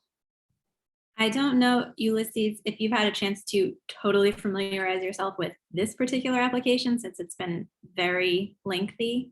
So just throwing that out there. Yeah, I want to say something about this application ahead of my vote. I have looked closely at this application, and I have read through all the documents. And listen, I just want to be clear, and you can say whatever you need to say. Right now, since we're about to vote on we've just had a motion on the parking waiver issue. Where there's still a lot more to discuss on this particular project. We still have an open site plan review. We still have an open Board of Architectural. Yeah, I was basically going to say that I feel ready to vote on it. I've read through all the documents that are publicly available. Okay, that's what I needed to hear for the record. Otherwise, I was going to say just to abstain. Fair enough. Thank you. Okay, so the rule. Well, sorry, I just a question. I would have thought Ulysses might have to vote, given that Bobby has recused himself. Do we have enough without? We have 1, 2, 3, 4. You have 4 with him, right? No, you have 4 without, because you have Isabel, you have Seth, you and okay. Michael. All right. Yep. Okay. So the roll call is Seth Roy. Aye. Michael Aronson. Aye. Nina Aaron. Aye. Isabel Nguyen. Aye. And Ulysses Castillo. Aye. Okay, that's 5 in favor. Okay.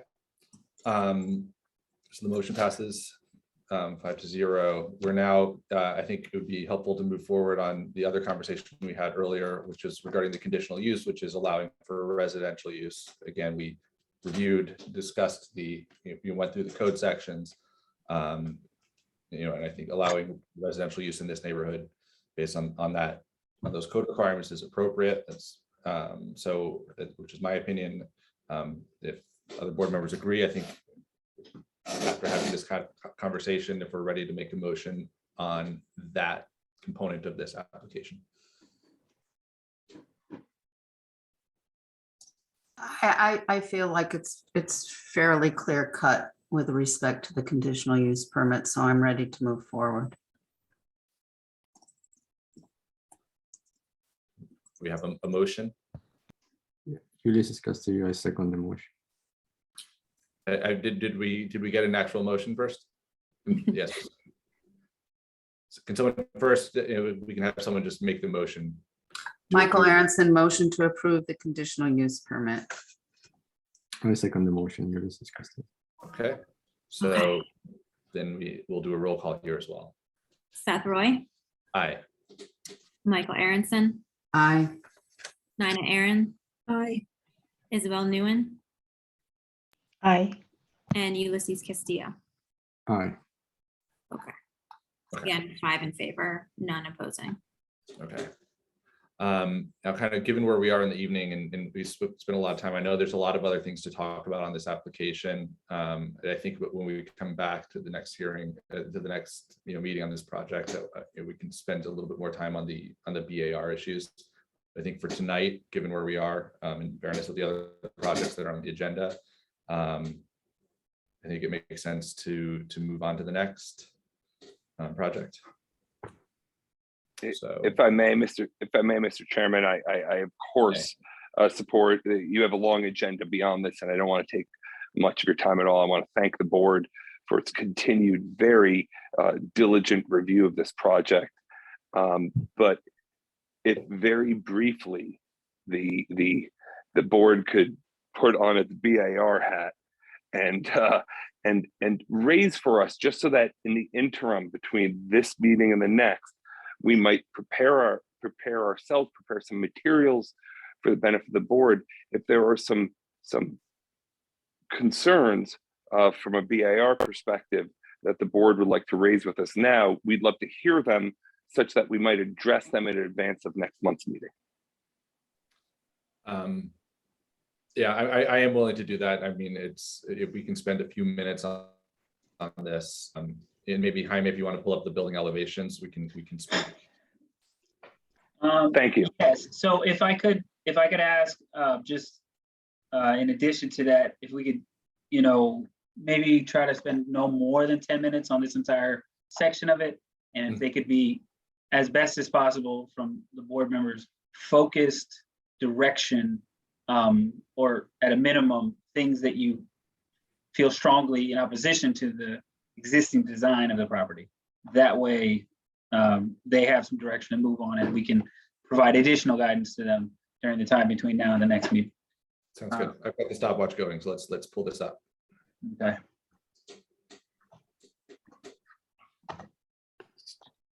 All right. Okay, so here's the elevation, or not the elevation, I'm sorry, the rendering, the proposed rendering for the project. The construction, the general construction of the property, just to take it back actually to that rendering. This is a hardy plank style material on the side here. This is a standing seam black, I think what aluminum sort of style that is on the roof here. It's on the roof on the top here, the roof back here, and on the side as well. On the other side, it's similar. So you can sort of see some of the more, the other elevations from the other sides that was zoomed in.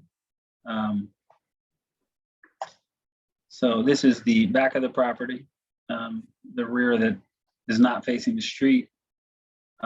This is the side of the property that would be facing Mr. Mosley's property. This is the black standing seam. I'm not sure if the color that they're showing here is quite accurate to the material. I think the material, at least in some of the other renderings, shows it much darker than this light gray that's listed here.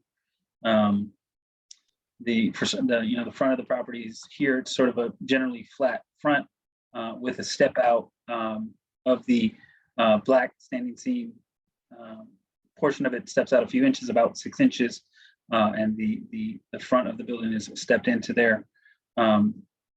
There's this sort of light sunscreening here that you see on this side. This is white stucco on the bottom level, and this is that hardy board stuff, along with black aluminum trimmed Juliet balconies, which are more or less flush with the front of the building. So the massing of this property is largely flat, and with the exception of this 6-inch lip that overhangs the side of the property here, and some of the sort of entryways that you have. So this entryway here to the vestibule on the left, as well as the entryway into the office itself, which are somewhat inset a little bit. So that's a quick explanation of how it looks. Are there specific details you'd like to have me pull up? I think having maybe just the rendering insight, like looking at it, looking at the street facing facade. Mm-hmm. Or is that not in the set? Is this good? Yeah, there was one rendered in context, right? That was. Oh, yes, okay. And I don't know if that's the most up-to-date elevation. The rendering in context does not include a revision to the ground floor wood. To the correct. It's not much different, correct, Mr. Churchill? It's only about a foot difference on the lower level. So it's somewhat different. I believe you can pull it up here, but we have since added that wood screen to. Oh, I'm sorry. The screening, the wood screening, you said. Yes. Okay. Apologies. I'm not sure. It's. I think the first time it came was in July. Is it January, July? It's highlighted neighborhood context now. No, it was like a revised project and renderings. I'm sorry, there's a lot of record at this point on this project.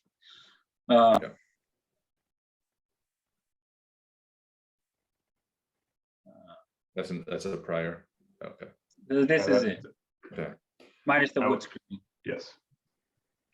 Okay. I mean, initially looking at this, and I think I've made this comment in a couple of recent meetings. I mean, there's for me, there's two areas to focus on. Number one is the experience from the sidewalk. I think it's a narrow sidewalk. The building's right up on it. The the jar, you know, they kind of have this, the white stucco and I mean, the wood screening right now, which I'm not sure I feel like I totally see or understand. And I don't know if there's any, you know, sections or plans through that might better explain it. But I think materially having something that's, you know, something maybe a little bit more naturalistic, something that's a little softer.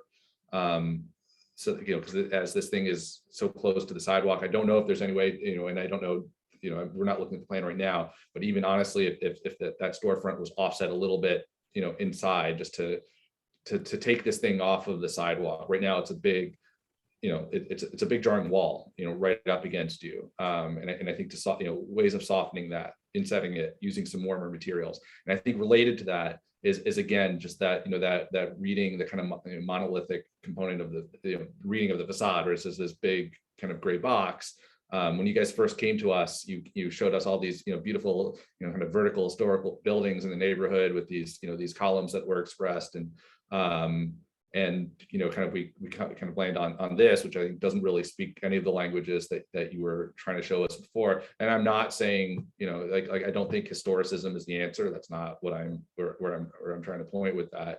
But ways of breaking up that facade with materials that speak to and you know, that speak to the construction in the neighborhood, whether that's the immediate neighborhood or some of the other nicer buildings, you know, nearby.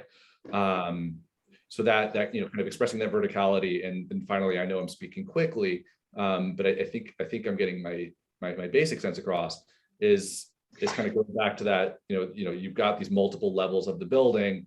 I mean, you have some expression of the ground level, everything going up. It's kind of most of the buildings and some of the nicer buildings in there, and the precedents that you showed us at the beginning, you know, had some sort of topping, had some sort of, I think, distinctive, you know, whether it's a cornice or an element at the top of the building that kind of broke it up and kind of layered it. And so, you know, without speaking to the style of the building, you know, I think the reading of the facade could be expressed in a way that would soften the ground, express that verticality a little bit more clearly, maybe break up, you know, have something, you know, running down the center to or, you know, some sort of column expression. And then, you know, something up at the top so that it's not just this basement and this thing plopped on top of it. Thank you. That's very helpful. And certainly the wood change at the ground floor was a direct attempt at some of that softening. And we will continue. I'm interested to hear from other board members as well. Thank you.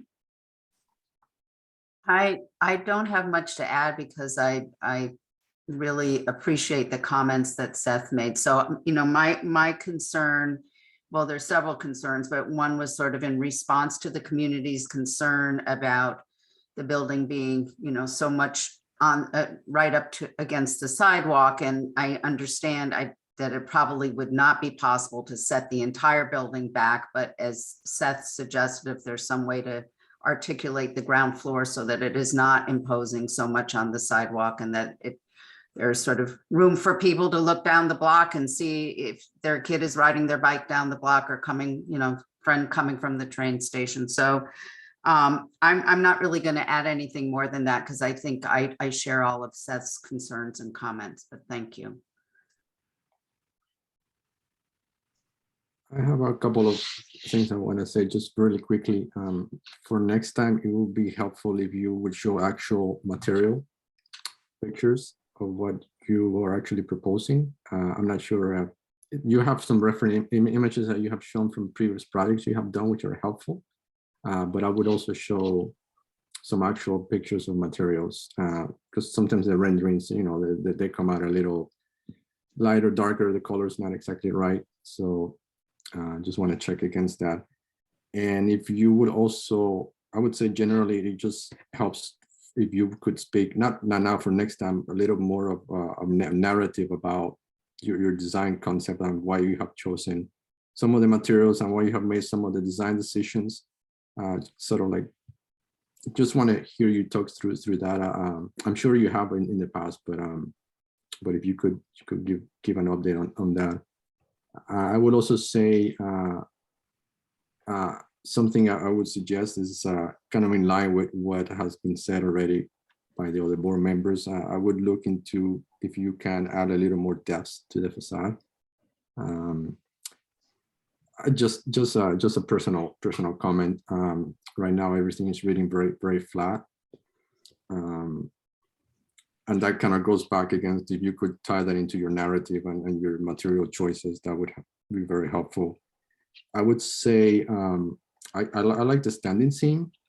I generally like where you're going for. I kind of understand where you're coming from with this kind of industrial palette in a way, in some sense, and some of the other decisions you're making. But if you could maybe, I don't know if you've taken a look to the stucco on the ground floor. I like the refinement and the scale of the standing seam and the board. How those materials have a scale to them. The stucco, I'm kind of missing that sense of scale, especially since it's at the ground level. Is kind of where you interact more closely with the building. I would say if you have, I'm not sure if you have taken a look at other choices, but maybe that's something that I would say when you come back, if you maybe have some options for that. I think that's the bulk of my comments. The wood screen, I actually have to say that I found the wood screen helpful. So it just adds texture and it adds depth. So those are generally my comments. I could also add maybe tied to the narrative and then the justification for your choices. You could also talk more about next time about the windows, why some of them align, some of them don't align. I'm sure that, of course, it has to do with the function of the interior spaces and why some of them are the sizes they are, the shapes they are. So that's just, I would say that's more food for thought for next time. If you could come back with more exploration, with more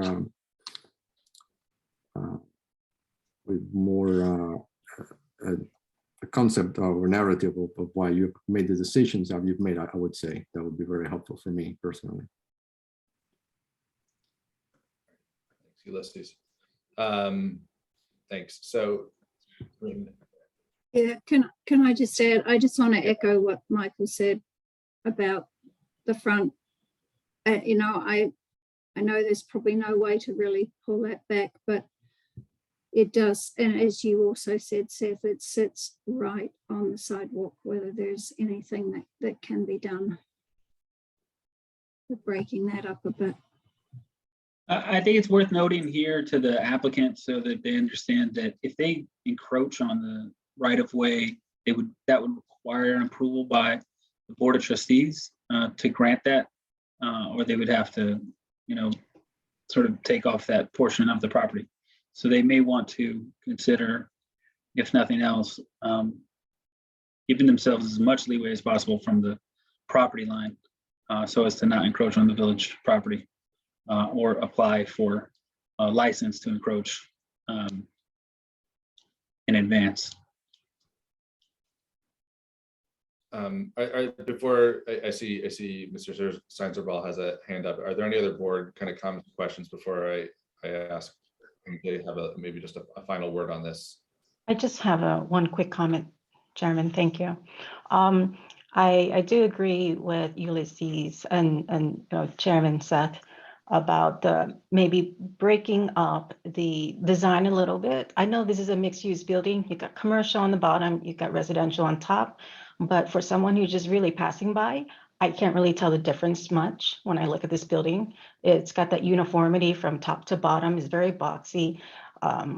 All the materials are, a shade of a similar gray. So I'm pulling up Google Earth and I'm kind of visualizing this building, on a larger scale, of seeing all the surrounding neighborhoods and homes around it. And with this design right now, it doesn't really conform. It really is cold and very commercial, but there are residents here. There are going to be residents living here. So I think some character as Lucy's mentioned, if we can get a narrative of if there's whatever thoughtful design incorporations of the neighborhood elements, maybe wider trim, some sort of things that we can relate from the neighborhoods, from the block to tie back into this building. I think that would be really helpful. That would be a little bit more cohesive. I know I'm not providing concrete information and details for you, but that's just my thought initially, something I would like to discuss for next meeting. Thanks, Isabel. I think, did we hear from everybody on the board who's here? I think we did. I apologize if I'm missing somebody. Let me just make through. All right, so we're over the allotted time that I gave. So Ron, if you could give just a quick, kind of final word here before we move on. Just keep it to a minute. Of course, and thank you very much. And it's already been and will be an even longer night for you guys, and we very much appreciate it. But I just want to highlight for the board, and we're going to take all of your comments in, and we appreciate them. But I want to highlight for the board that examining existing conditions is not the only consideration here. We have done so. There have been extensive presentations on that, overlays where Mr. Churchill has shown elements of neighboring buildings overlaid with the design elements individually, of course, and trying to mass, if you will, those elements into an existing structure. And those efforts are performed in a manner in large part dictated by the comprehensive plan that's anointed by this board. The vision that is established by the law in the village of Aronson, the comprehensive plan, the regulation, the zoning are laws, and those give vested expectations and rights to property owners and developers. And here we have a property owner who's really gone above and beyond to limit their own pecuniary interests in the effort of being neighborly. And on top of that, doing so in every effort to be guided by the board and their commentary, which is crucial here. And finally, I'll just mention that with respect to street lines, sidewalk lines, sight lines, what have you, this building specifically in that regard addresses those very issues. There is a desire to create sight lines to the sidewalk. Yep, and there is not a desire to have single lane driveways that create pedestrian hazards and to squeeze into that single family homes. All we're trying to do is observe and be guided by the comprehensive plan and the zoning code here. Thank you all. Thank you. Okay. All right. I think that we've been through this. I think we can. We appreciate the applicant's time tonight, and I'd like to move on to the next item on the agenda. You guys, I think, have what you need to come back with us. Those comments notwithstanding, with some nice drawings for next meeting. Thank you all. Thank you. Thanks, guys. All right, we are going to move forward to the next item on our agenda now, which is Plan 07-2021. This is 173 and 175 North Highland. And Jaime, if you can give us where we are. Yeah. So this item 173, 175 North Highland is it is actually supposed to be listed as adjourned. It is unfortunately not listed as adjourned. This item is not on today. We've requested some final information I think we're pretty close to having everything that we need. But what I would say is that at this point, once the applicant supplies an answer to all of the remaining questions and fills in all of the final details, I do believe that this board is in a position to vote. The applicant has been notified of this issue. And so at this point, as long as everything comes in on time and is done, I don't think that there's anything holding this board up at that point from moving forward and taking a vote. So. Okay. First finishing secret and then voting. No, well, yes, all the many votes that you need to take. Yes, yeah, of course. We will begin that process. I think there's a whole bunch of issues that you got to vote on there. Yes, which we will go through in more detail when it's genuinely on the agenda, and we'll discuss. Okay. All right, moving on then. So item E, Planning Board 15/2021, and Chairman, GAR 16/21. I need to recuse myself from this item unless it's adjourned. It is not adjourned. It's not adjourned. So you go. Okay, I'll. Thank you, Mike. Okay, so if I just would like to let everybody know, this is the last item on the agenda. Everything else that is listed on the agenda is adjourned. So if anybody here is here for any other items, those matters are adjourned. And in fact, Michael Aronson can probably leave because she will not be needed for any votes on any other items after this. So we already dealt with the agenda and all that other stuff earlier. So Okay, so just for quorum purposes, for the record, we still have Nina, we have Ulysses, we have Isabel, Bobby is back, and Seth is still here. So I'm saying goodbye. Is that correct? Yes. Yes. Okay. Yep. All right. Thanks. Good night, everybody. Thank you, Michael. Okay. Okay. So I'm going to give the Cliff Notes version of the update here. So this matter was sent to the ZBA, who provided some commentary. I don't recall. We have a comment memo. I don't know if Amanda wants to go over that comment memo briefly, or I can just kind of pull it up. Essentially, they had just some questions, I think, in relation to the parking. The comments are here. The parking, the board received the January 8, 2022 memorandum of BFJ planning reviewing the Kinley Horn traffic and parking analysis. George Jacquemart, principal of BFJ, presented the memo to the board at its February 8th meeting. The board feels that the planning board should take a critical look at the BFJ memorandum and consider implementing its advice, especially with respect to the proposed Croton Avenue exit.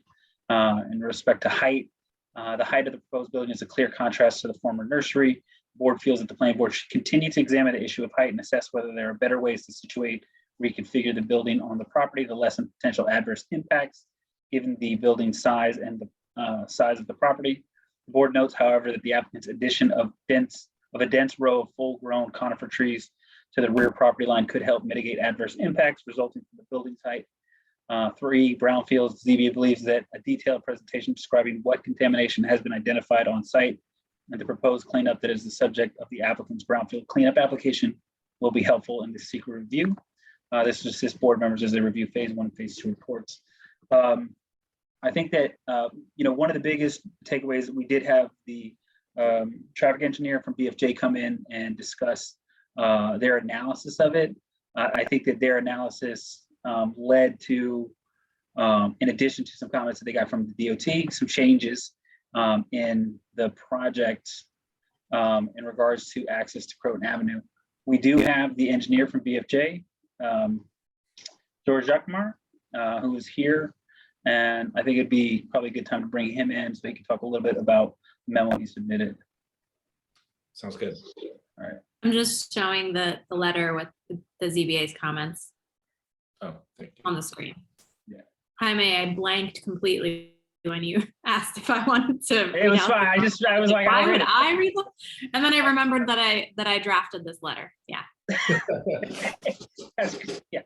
Okay. We have Mr. Jacquemart from BFJ Planning. Yes. Good evening, Mr. Chairman, members of the board. Would you like me to give you a summary of our review, or I don't know if you review the memo or just have questions? I think giving us a summary would be helpful. Okay, all right. we reviewed, the various documents that were submitted to us, the traffic and parking study by the applicant's traffic engineer, and there was a parking addendum. I also looked at the architectural plans. I also read the comments, the written comments that were submitted by some of the neighbors. I'll address, traffic impacts and also the question of the direct access of Ossining, Croton Avenue. And I'll talk about parking and then the parking design. In terms of traffic impact study, we have some minor differences with the technical assumptions that the applicant's traffic engineer did, but we agree with the general conclusions that there will not be any significant impacts by this proposed development in terms of the volume of traffic, in terms of the delays at the two intersections, Croton Avenue with Prospect Avenue and Croton Avenue with Watson Avenue. So we feel in general, as we mentioned in our report, it is a relatively low traffic generator. The fact that it is senior housing, for people that are 62 years or older, and the apartments are relatively small. They're all studios and one-bedroom apartments, except for the apartment for the super in the building. So that's on traffic impact analysis. The question of direct access onto Croton Avenue. So the plans that we reviewed had a direct exit only, not an entrance, just an exit, onto Croton between Prospect Avenue and Watson Avenue. And New York State DOT questioned this, the necessity for this driveway, because New York State DOT, they state it's contrary to them. It does not comply with state regulations. It does satisfy site stopping distance, but it does not satisfy the DOT requirements in regards to what they call intersection stopping distance. If we close that driveway, the traffic that uses the driveway would shift to Prospect Avenue, which has worse traffic, worse site conditions. And here you can see the photo. That's the corner of Prospect Avenue and Croton Avenue looking west. So it is a relatively short, it's a fairly short site distance that you have there. So that's a little bit the issue with it. We looked at the traffic volumes that would be using this exit, and they're very, very low. So we question also, is it worthwhile having this direct access onto Croton Avenue if you only have 4 cars coming out during the peak hour, morning peak hour, and a similar volume in the evening peak hour? So we feel that that's a very low number of vehicles coming out that does not justify this kind of access. The other point that we want to raise that has not been mentioned is from a pedestrian point of view, from the point of view of pedestrian comfort and safety, we'd rather not have an additional driveway that interrupts the sidewalk along Croton Avenue. And we looked at the crash data. The applicant's traffic engineer had a detailed analysis of the number of crashes at both intersections, Prospect and Croton and Watson and Croton. And what's interesting, even though one intersection has significant sight distance problems, it has the same number of accidents as the Watson Avenue intersection. Basically 3 accidents that occurred and 1 accident had an injury. It was an injury accident. That was exactly the same for both, even though one has more significant side issues. So we would recommend to eliminate that driveway. And what we also recommend is that the applicant tries to cut back the landscaping that you could see, the photo that you saw a little bit earlier. It will not make a huge difference, but it helps a little bit, that the landscaping at that corner. And we also recommend that the applicant work with DOT to see how else the site distance can be mitigated. For instance, one could install a mirror there's a bus stop across the street on the northerly side of Croton Avenue, where you could install a mirror that then shows you if there's vehicles coming from the west, or installing a warning sign along Croton Avenue as you approach Prospect, possibly with a flashing light.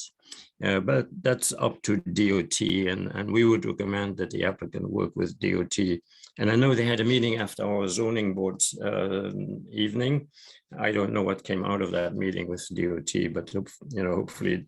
Yeah, yes. we actually, so I'm glad you mentioned that here. So the applicant's going to come in, I think, in a few minutes and explain, but their conversations with DOT was determined, at least from the DOT's perspective, that the street, even though it is technically not a village street, and it is under DOT, the jurisdiction over signalization and everything else falls under the village. So if that's the case, then the comments being similar, if that's the case, then staff recommendation would be that the planning board adhere to the the independent review guidelines and recommendations here. So I would recommend following BFJ's recommendations here if the village has the final say on these matters. I would ask if Joe, because I know Joe, you may have had further conversations with Paul about this. Yeah, what I could add, the village, although Route 134, oh, I'm sorry, 133, Croton Avenue is a state road. The state only regulates street opening permits, curb cut permits, highway work permits from Pleasantville Road to the town line. So Pleasantville Road to North Highland is under the village's jurisdiction and control. Okay. And we just received confirmation of that, fairly recently. So, Jean-Marc, it was prior to your review of the plan. I'm sorry, post your review. Mm-hmm. Okay. The other recommendation that we have in regards to this question of the direct access is to because the proposed project has two parking levels. There's a lower level because of the topography of the site, a lower level that connects to Prospect Avenue and the upper level that connects to Watson Avenue, that the applicant should include those people that park there and that move the car on a daily basis or on a frequent basis to the upper level. And those vehicles, especially, if you're having a senior housing development, there's some cars that probably don't move, maybe only once a week or once every 2 weeks, that those vehicles be at the lower level to minimize the vehicles that use the intersection of Prospect and Croton. And also if any retail commercial parkers, that they also park at the upper level, and that the upper level be completely in a shared parking kind of situation where nobody gets an assigned space, but you can have the commercial parkers, park there during the day, and then the evening parkers, the residential parkers, they peak at night.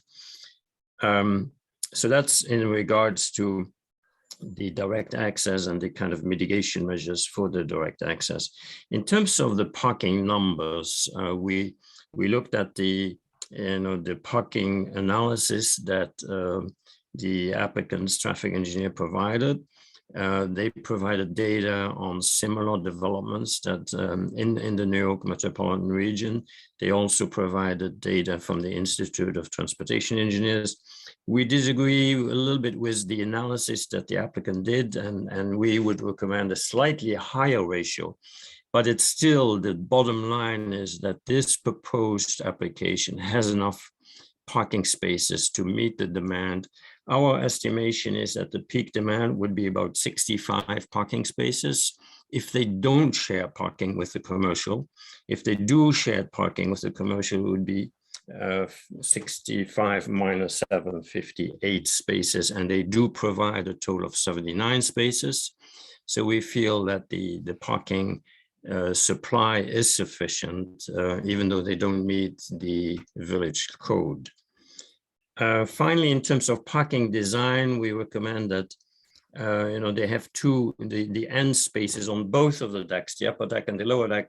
The end spaces are against the wall, and that's generally very difficult to get in and out, and also to open the door and so on. And since there are more spaces than what they need, that they eliminate the two end spaces on the lower level, and that the two end spaces on the upper level be designated for compact cars only. Finally, we suggest, and I don't know if that's possible, to the planning board that, there's a concern that people may park, some of the residents may park on the streets. And to park overnight on the streets, it's my understanding the residents need to get a permit from the village. The village may want to consider that the residents of this building would not be allowed to apply for an overnight parking permit to park on the street. So that would then protect the on-street parking that's there today for the residents that need it. I assume that the residents of this project will have to pay some monthly fee or quarterly fee or annual fee to park in the building. So it's important to have that restriction so that, some of the residents may want to park on the street, so they don't have to pay, to park inside the building. So those are my suggestions and recommendations. I'll be happy to answer any questions. Thank you. Any questions on this analysis?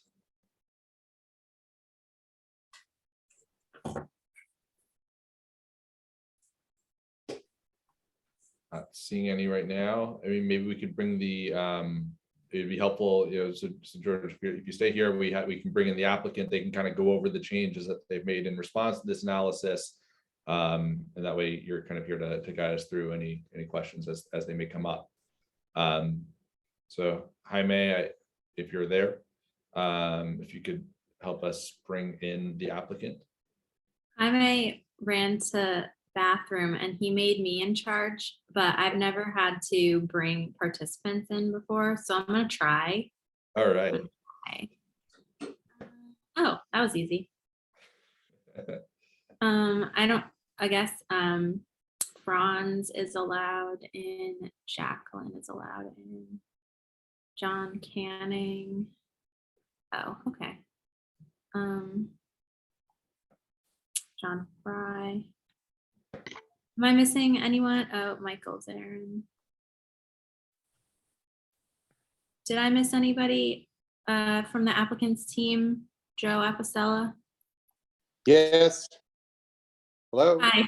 I think you want to let in Gina Martini, Amanda. Oh, thank you. Amanda, it's letting us speak, but it's not bringing us in as a presenter. Oh, I'm sorry. Right. Oh, Just okay. allow I you to see unmute. what happened. I see All what right, happened. I'm back. I'm sorry about that. I figured it out. I figured it out. Oh, but after 3.5 hours, I had to get up for a second. Who? Okay. I think I just so you figured it promoted out? a bunch of people to panelists. All right. Might have missed somebody. Michael's Aaron. We got to bring in John Fry. Okay, yeah. Bring in Dominique Albano. Okay. I think that's everybody. Nice. The applicant team outnumbers us at this point. But That was fun. well, we've assembled quite an orchestra here. You have a quorum now. Yeah, I'm gonna start off on behalf of my team by saying I want to thank George's for his careful and thoughtful analysis on the parking, traffic, and the like. We met subsequently with DOT, both myself and my team led by John Canning. And exactly as Jaime described, this road, much to all of the engineers on this call's surprise and everyone else, the jurisdiction was not with the DOT. It is with the village, but the DOT's recommendations were very comparable, if not identical, to George's suggestions. So in the interest of time and the gravity of lateness, I will tell you that as the applicant, we will comply with all of the recommendations made by the village's traffic consultant. great. Is it? And if I could maybe just give a very brief overview, and I think to Joe's, well, first of all, good evening, everyone. this is quite an endurance test. So I guess if you guys can make it, we'll try to make it through it. You know, as Joe said, and we've included those changes in supplemental submission to the board. So as you know, we're hoping tonight to begin the discussion, bringing secret to a close, and you know, respectfully requesting that the board direct the staff to present, based on our supplemental and other information that we provided, a resolution for a negative deck for hopefully adoption in March. If I can jump in real fast, Michael, I do apologize here. I just wanted to note that there's going to be a work session on March 3rd. There are only 2 matters on that agenda. This is one of them. The other matter, was it 36? Is it 31 Croton Avenue, maybe? 31. Okay, so I think that, you know, from a staff perspective, just to set the expectations for tonight's meeting, we would like to get obviously as much input on the details as we can. There have been some late submissions, not necessarily late, but just, you know, ongoing submissions past the normal deadlines from, you know, from our own team and from our own review of everything else. We'd like to get as much progress here with the intent of that March 3rd work session, if the board feels like they're in a position to do it, to start, you know, finalizing the part 2, some of which is already sort of out there being worked on by both the applicant's team and being reviewed by our consultants. So I think that's kind of the staff goal today with this meeting. I think it's in line with the applicant as well, which is shooting to have a resolution to the seeker, which you are under no obligation to abide to, but I think they would like to have some determination on seeker, you know, either by the end of March or shortly thereafter. So, okay. Well, may I chime in on that? And I want to, Michael, if I might, I just want to. It's applicants like a lot of things. In this case, it's not a like for us.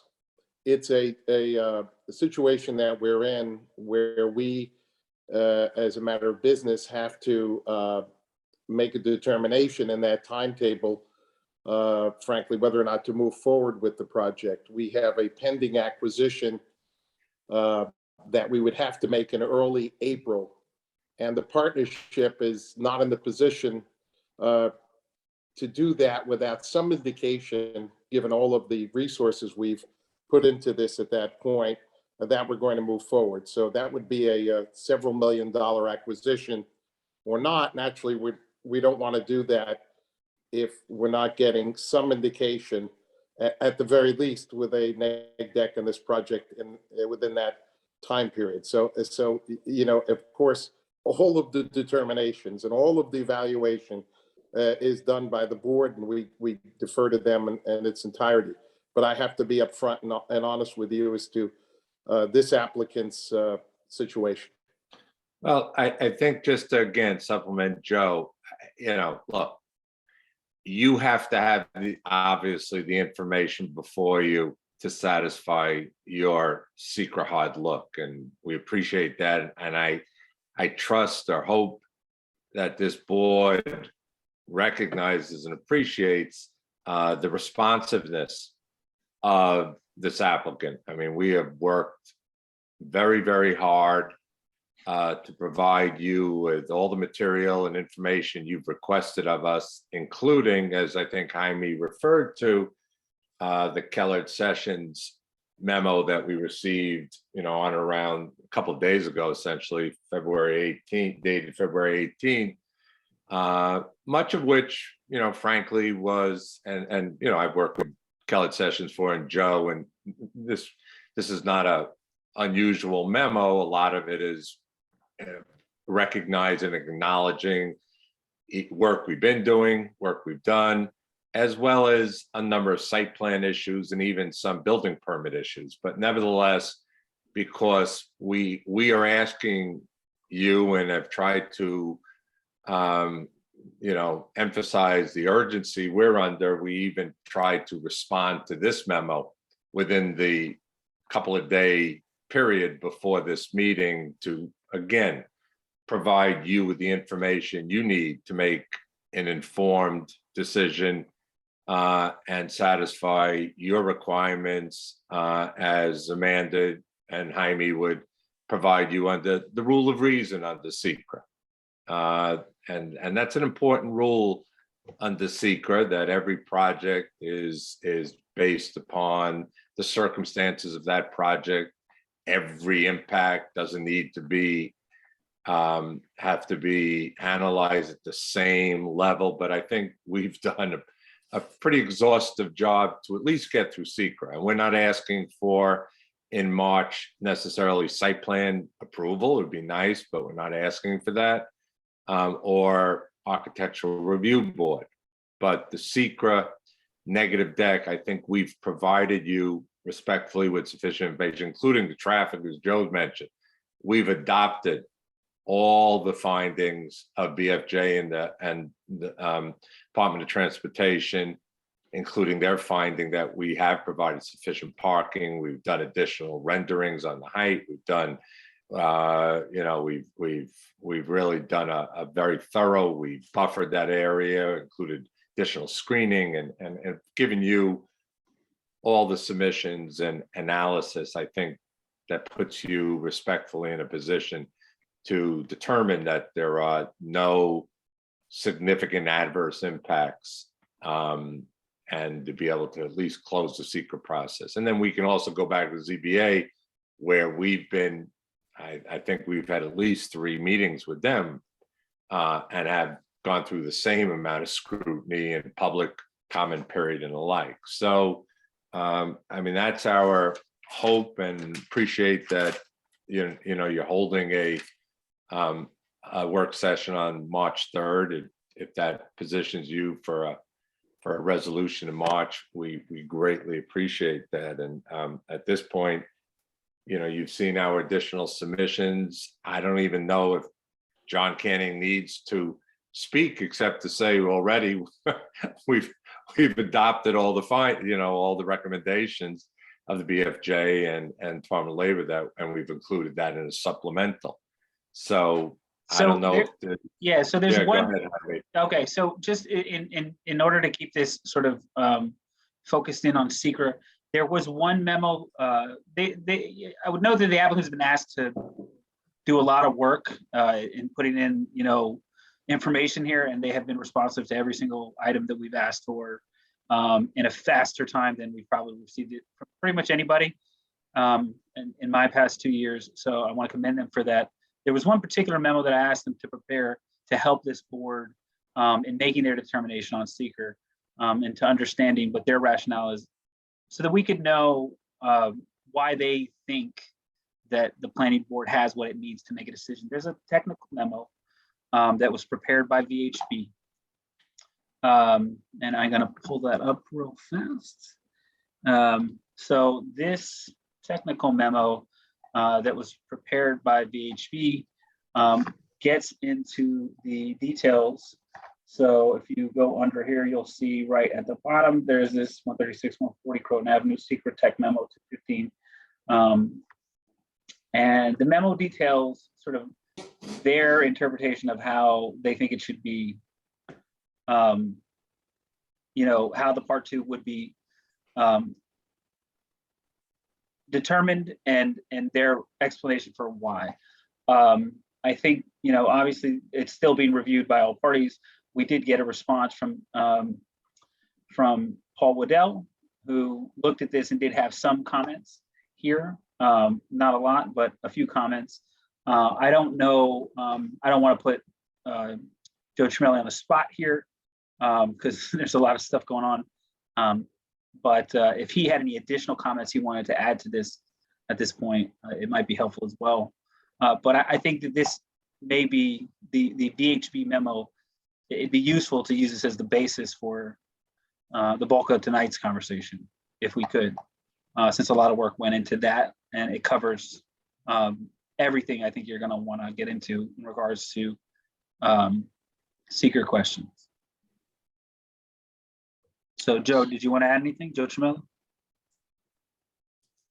Yeah, just to say that our February 18 memo, we did have 3 comments on that tech memo. Nothing, I don't think earth shattering. It was more just, I think the information is there in some shape or form. It was more for clarity's sake and some minor supplemental information to support some of the answers that were provided in this tech memo.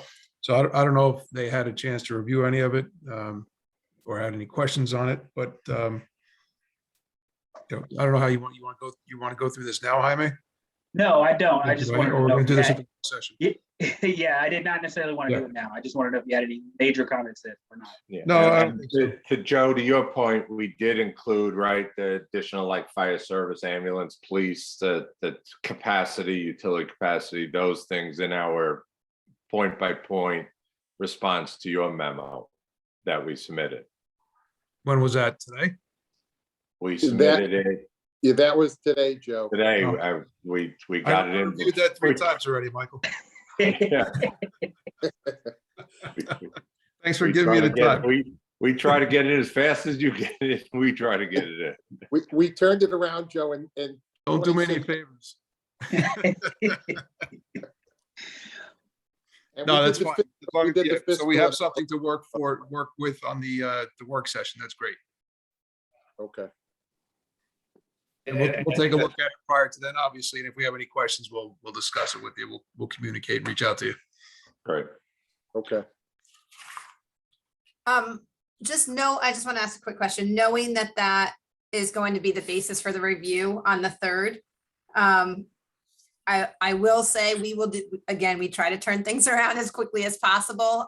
In that memo, our response memo to the memo, we addressed the items that we would be addressing in our drawings. So we will try to turn those around so you have those in time for the 3rd as well. Anything on our end to accompany that letter we sent in today. Do you anticipate, Sorry, Amanda, go ahead. do you anticipate, other than revised drawings to reflect, what's discussed in the VHB memo, a whole lot of new submissions? Because I mean, it's going to be difficult to catch up with things between now and the 3rd. I just want to talk about, what we plan to do in terms of submissions between now and the 3rd. I know, speaking for myself, this week is pretty much over as far as me doing anything other than what I've already got in the books. So I Yeah, appreciate you guys turning things around quick, but I'm sure you realize there's only so much we can do.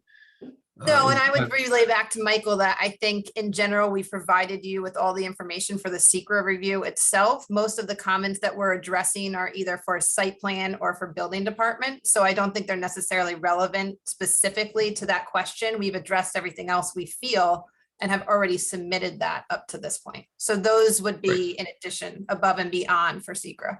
Yeah, I mean, Yeah, I and don't want to, look, I don't want to just be complaining here from a staff standpoint, but I think that, the board really needs, sufficient time to go over this stuff. So I would just say that you all have submitted a ton of materials. We know there's a little bit more coming. I would stop sending new material past the end of this week and let what's there sit.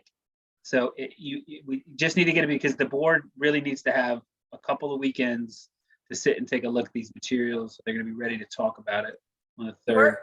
I would say we're happy to, if they are not relevant to secret, then I would say we're happy to hold all of those adjustments until after the secret review. Agreed. Yeah, I would defer to the board chair and the rest of the board here, but I think that would be advisable. And I totally agree. We'll focus between now and the 3rd on secret. If it's not relevant, and we'll have plenty of time to review that after we get over that hurdle. That's what we'll do, Mr. Chairman. I would note, I want to make just reference this on the record here. There are some open questions about zoning. One of the comments from zoning was in regards to the height and the impact of the height on the neighboring property. You can make a secret determination about whether or not that's going to have any sort of significant environmental impact that is has no real bearing on what the decision of the zoning board is to grant that variance. So it doesn't necessarily mean just because you say yes to the seeker that if the zoning board determines that they don't like the height and they request changes, and they make changes, that those changes alter the property in a way that lessens that height impact. I don't think it would affect the any decision that you would make on the environmental standing. And Amanda, you can weigh in here, but I'm sure they could do an amended neg deck or something like that.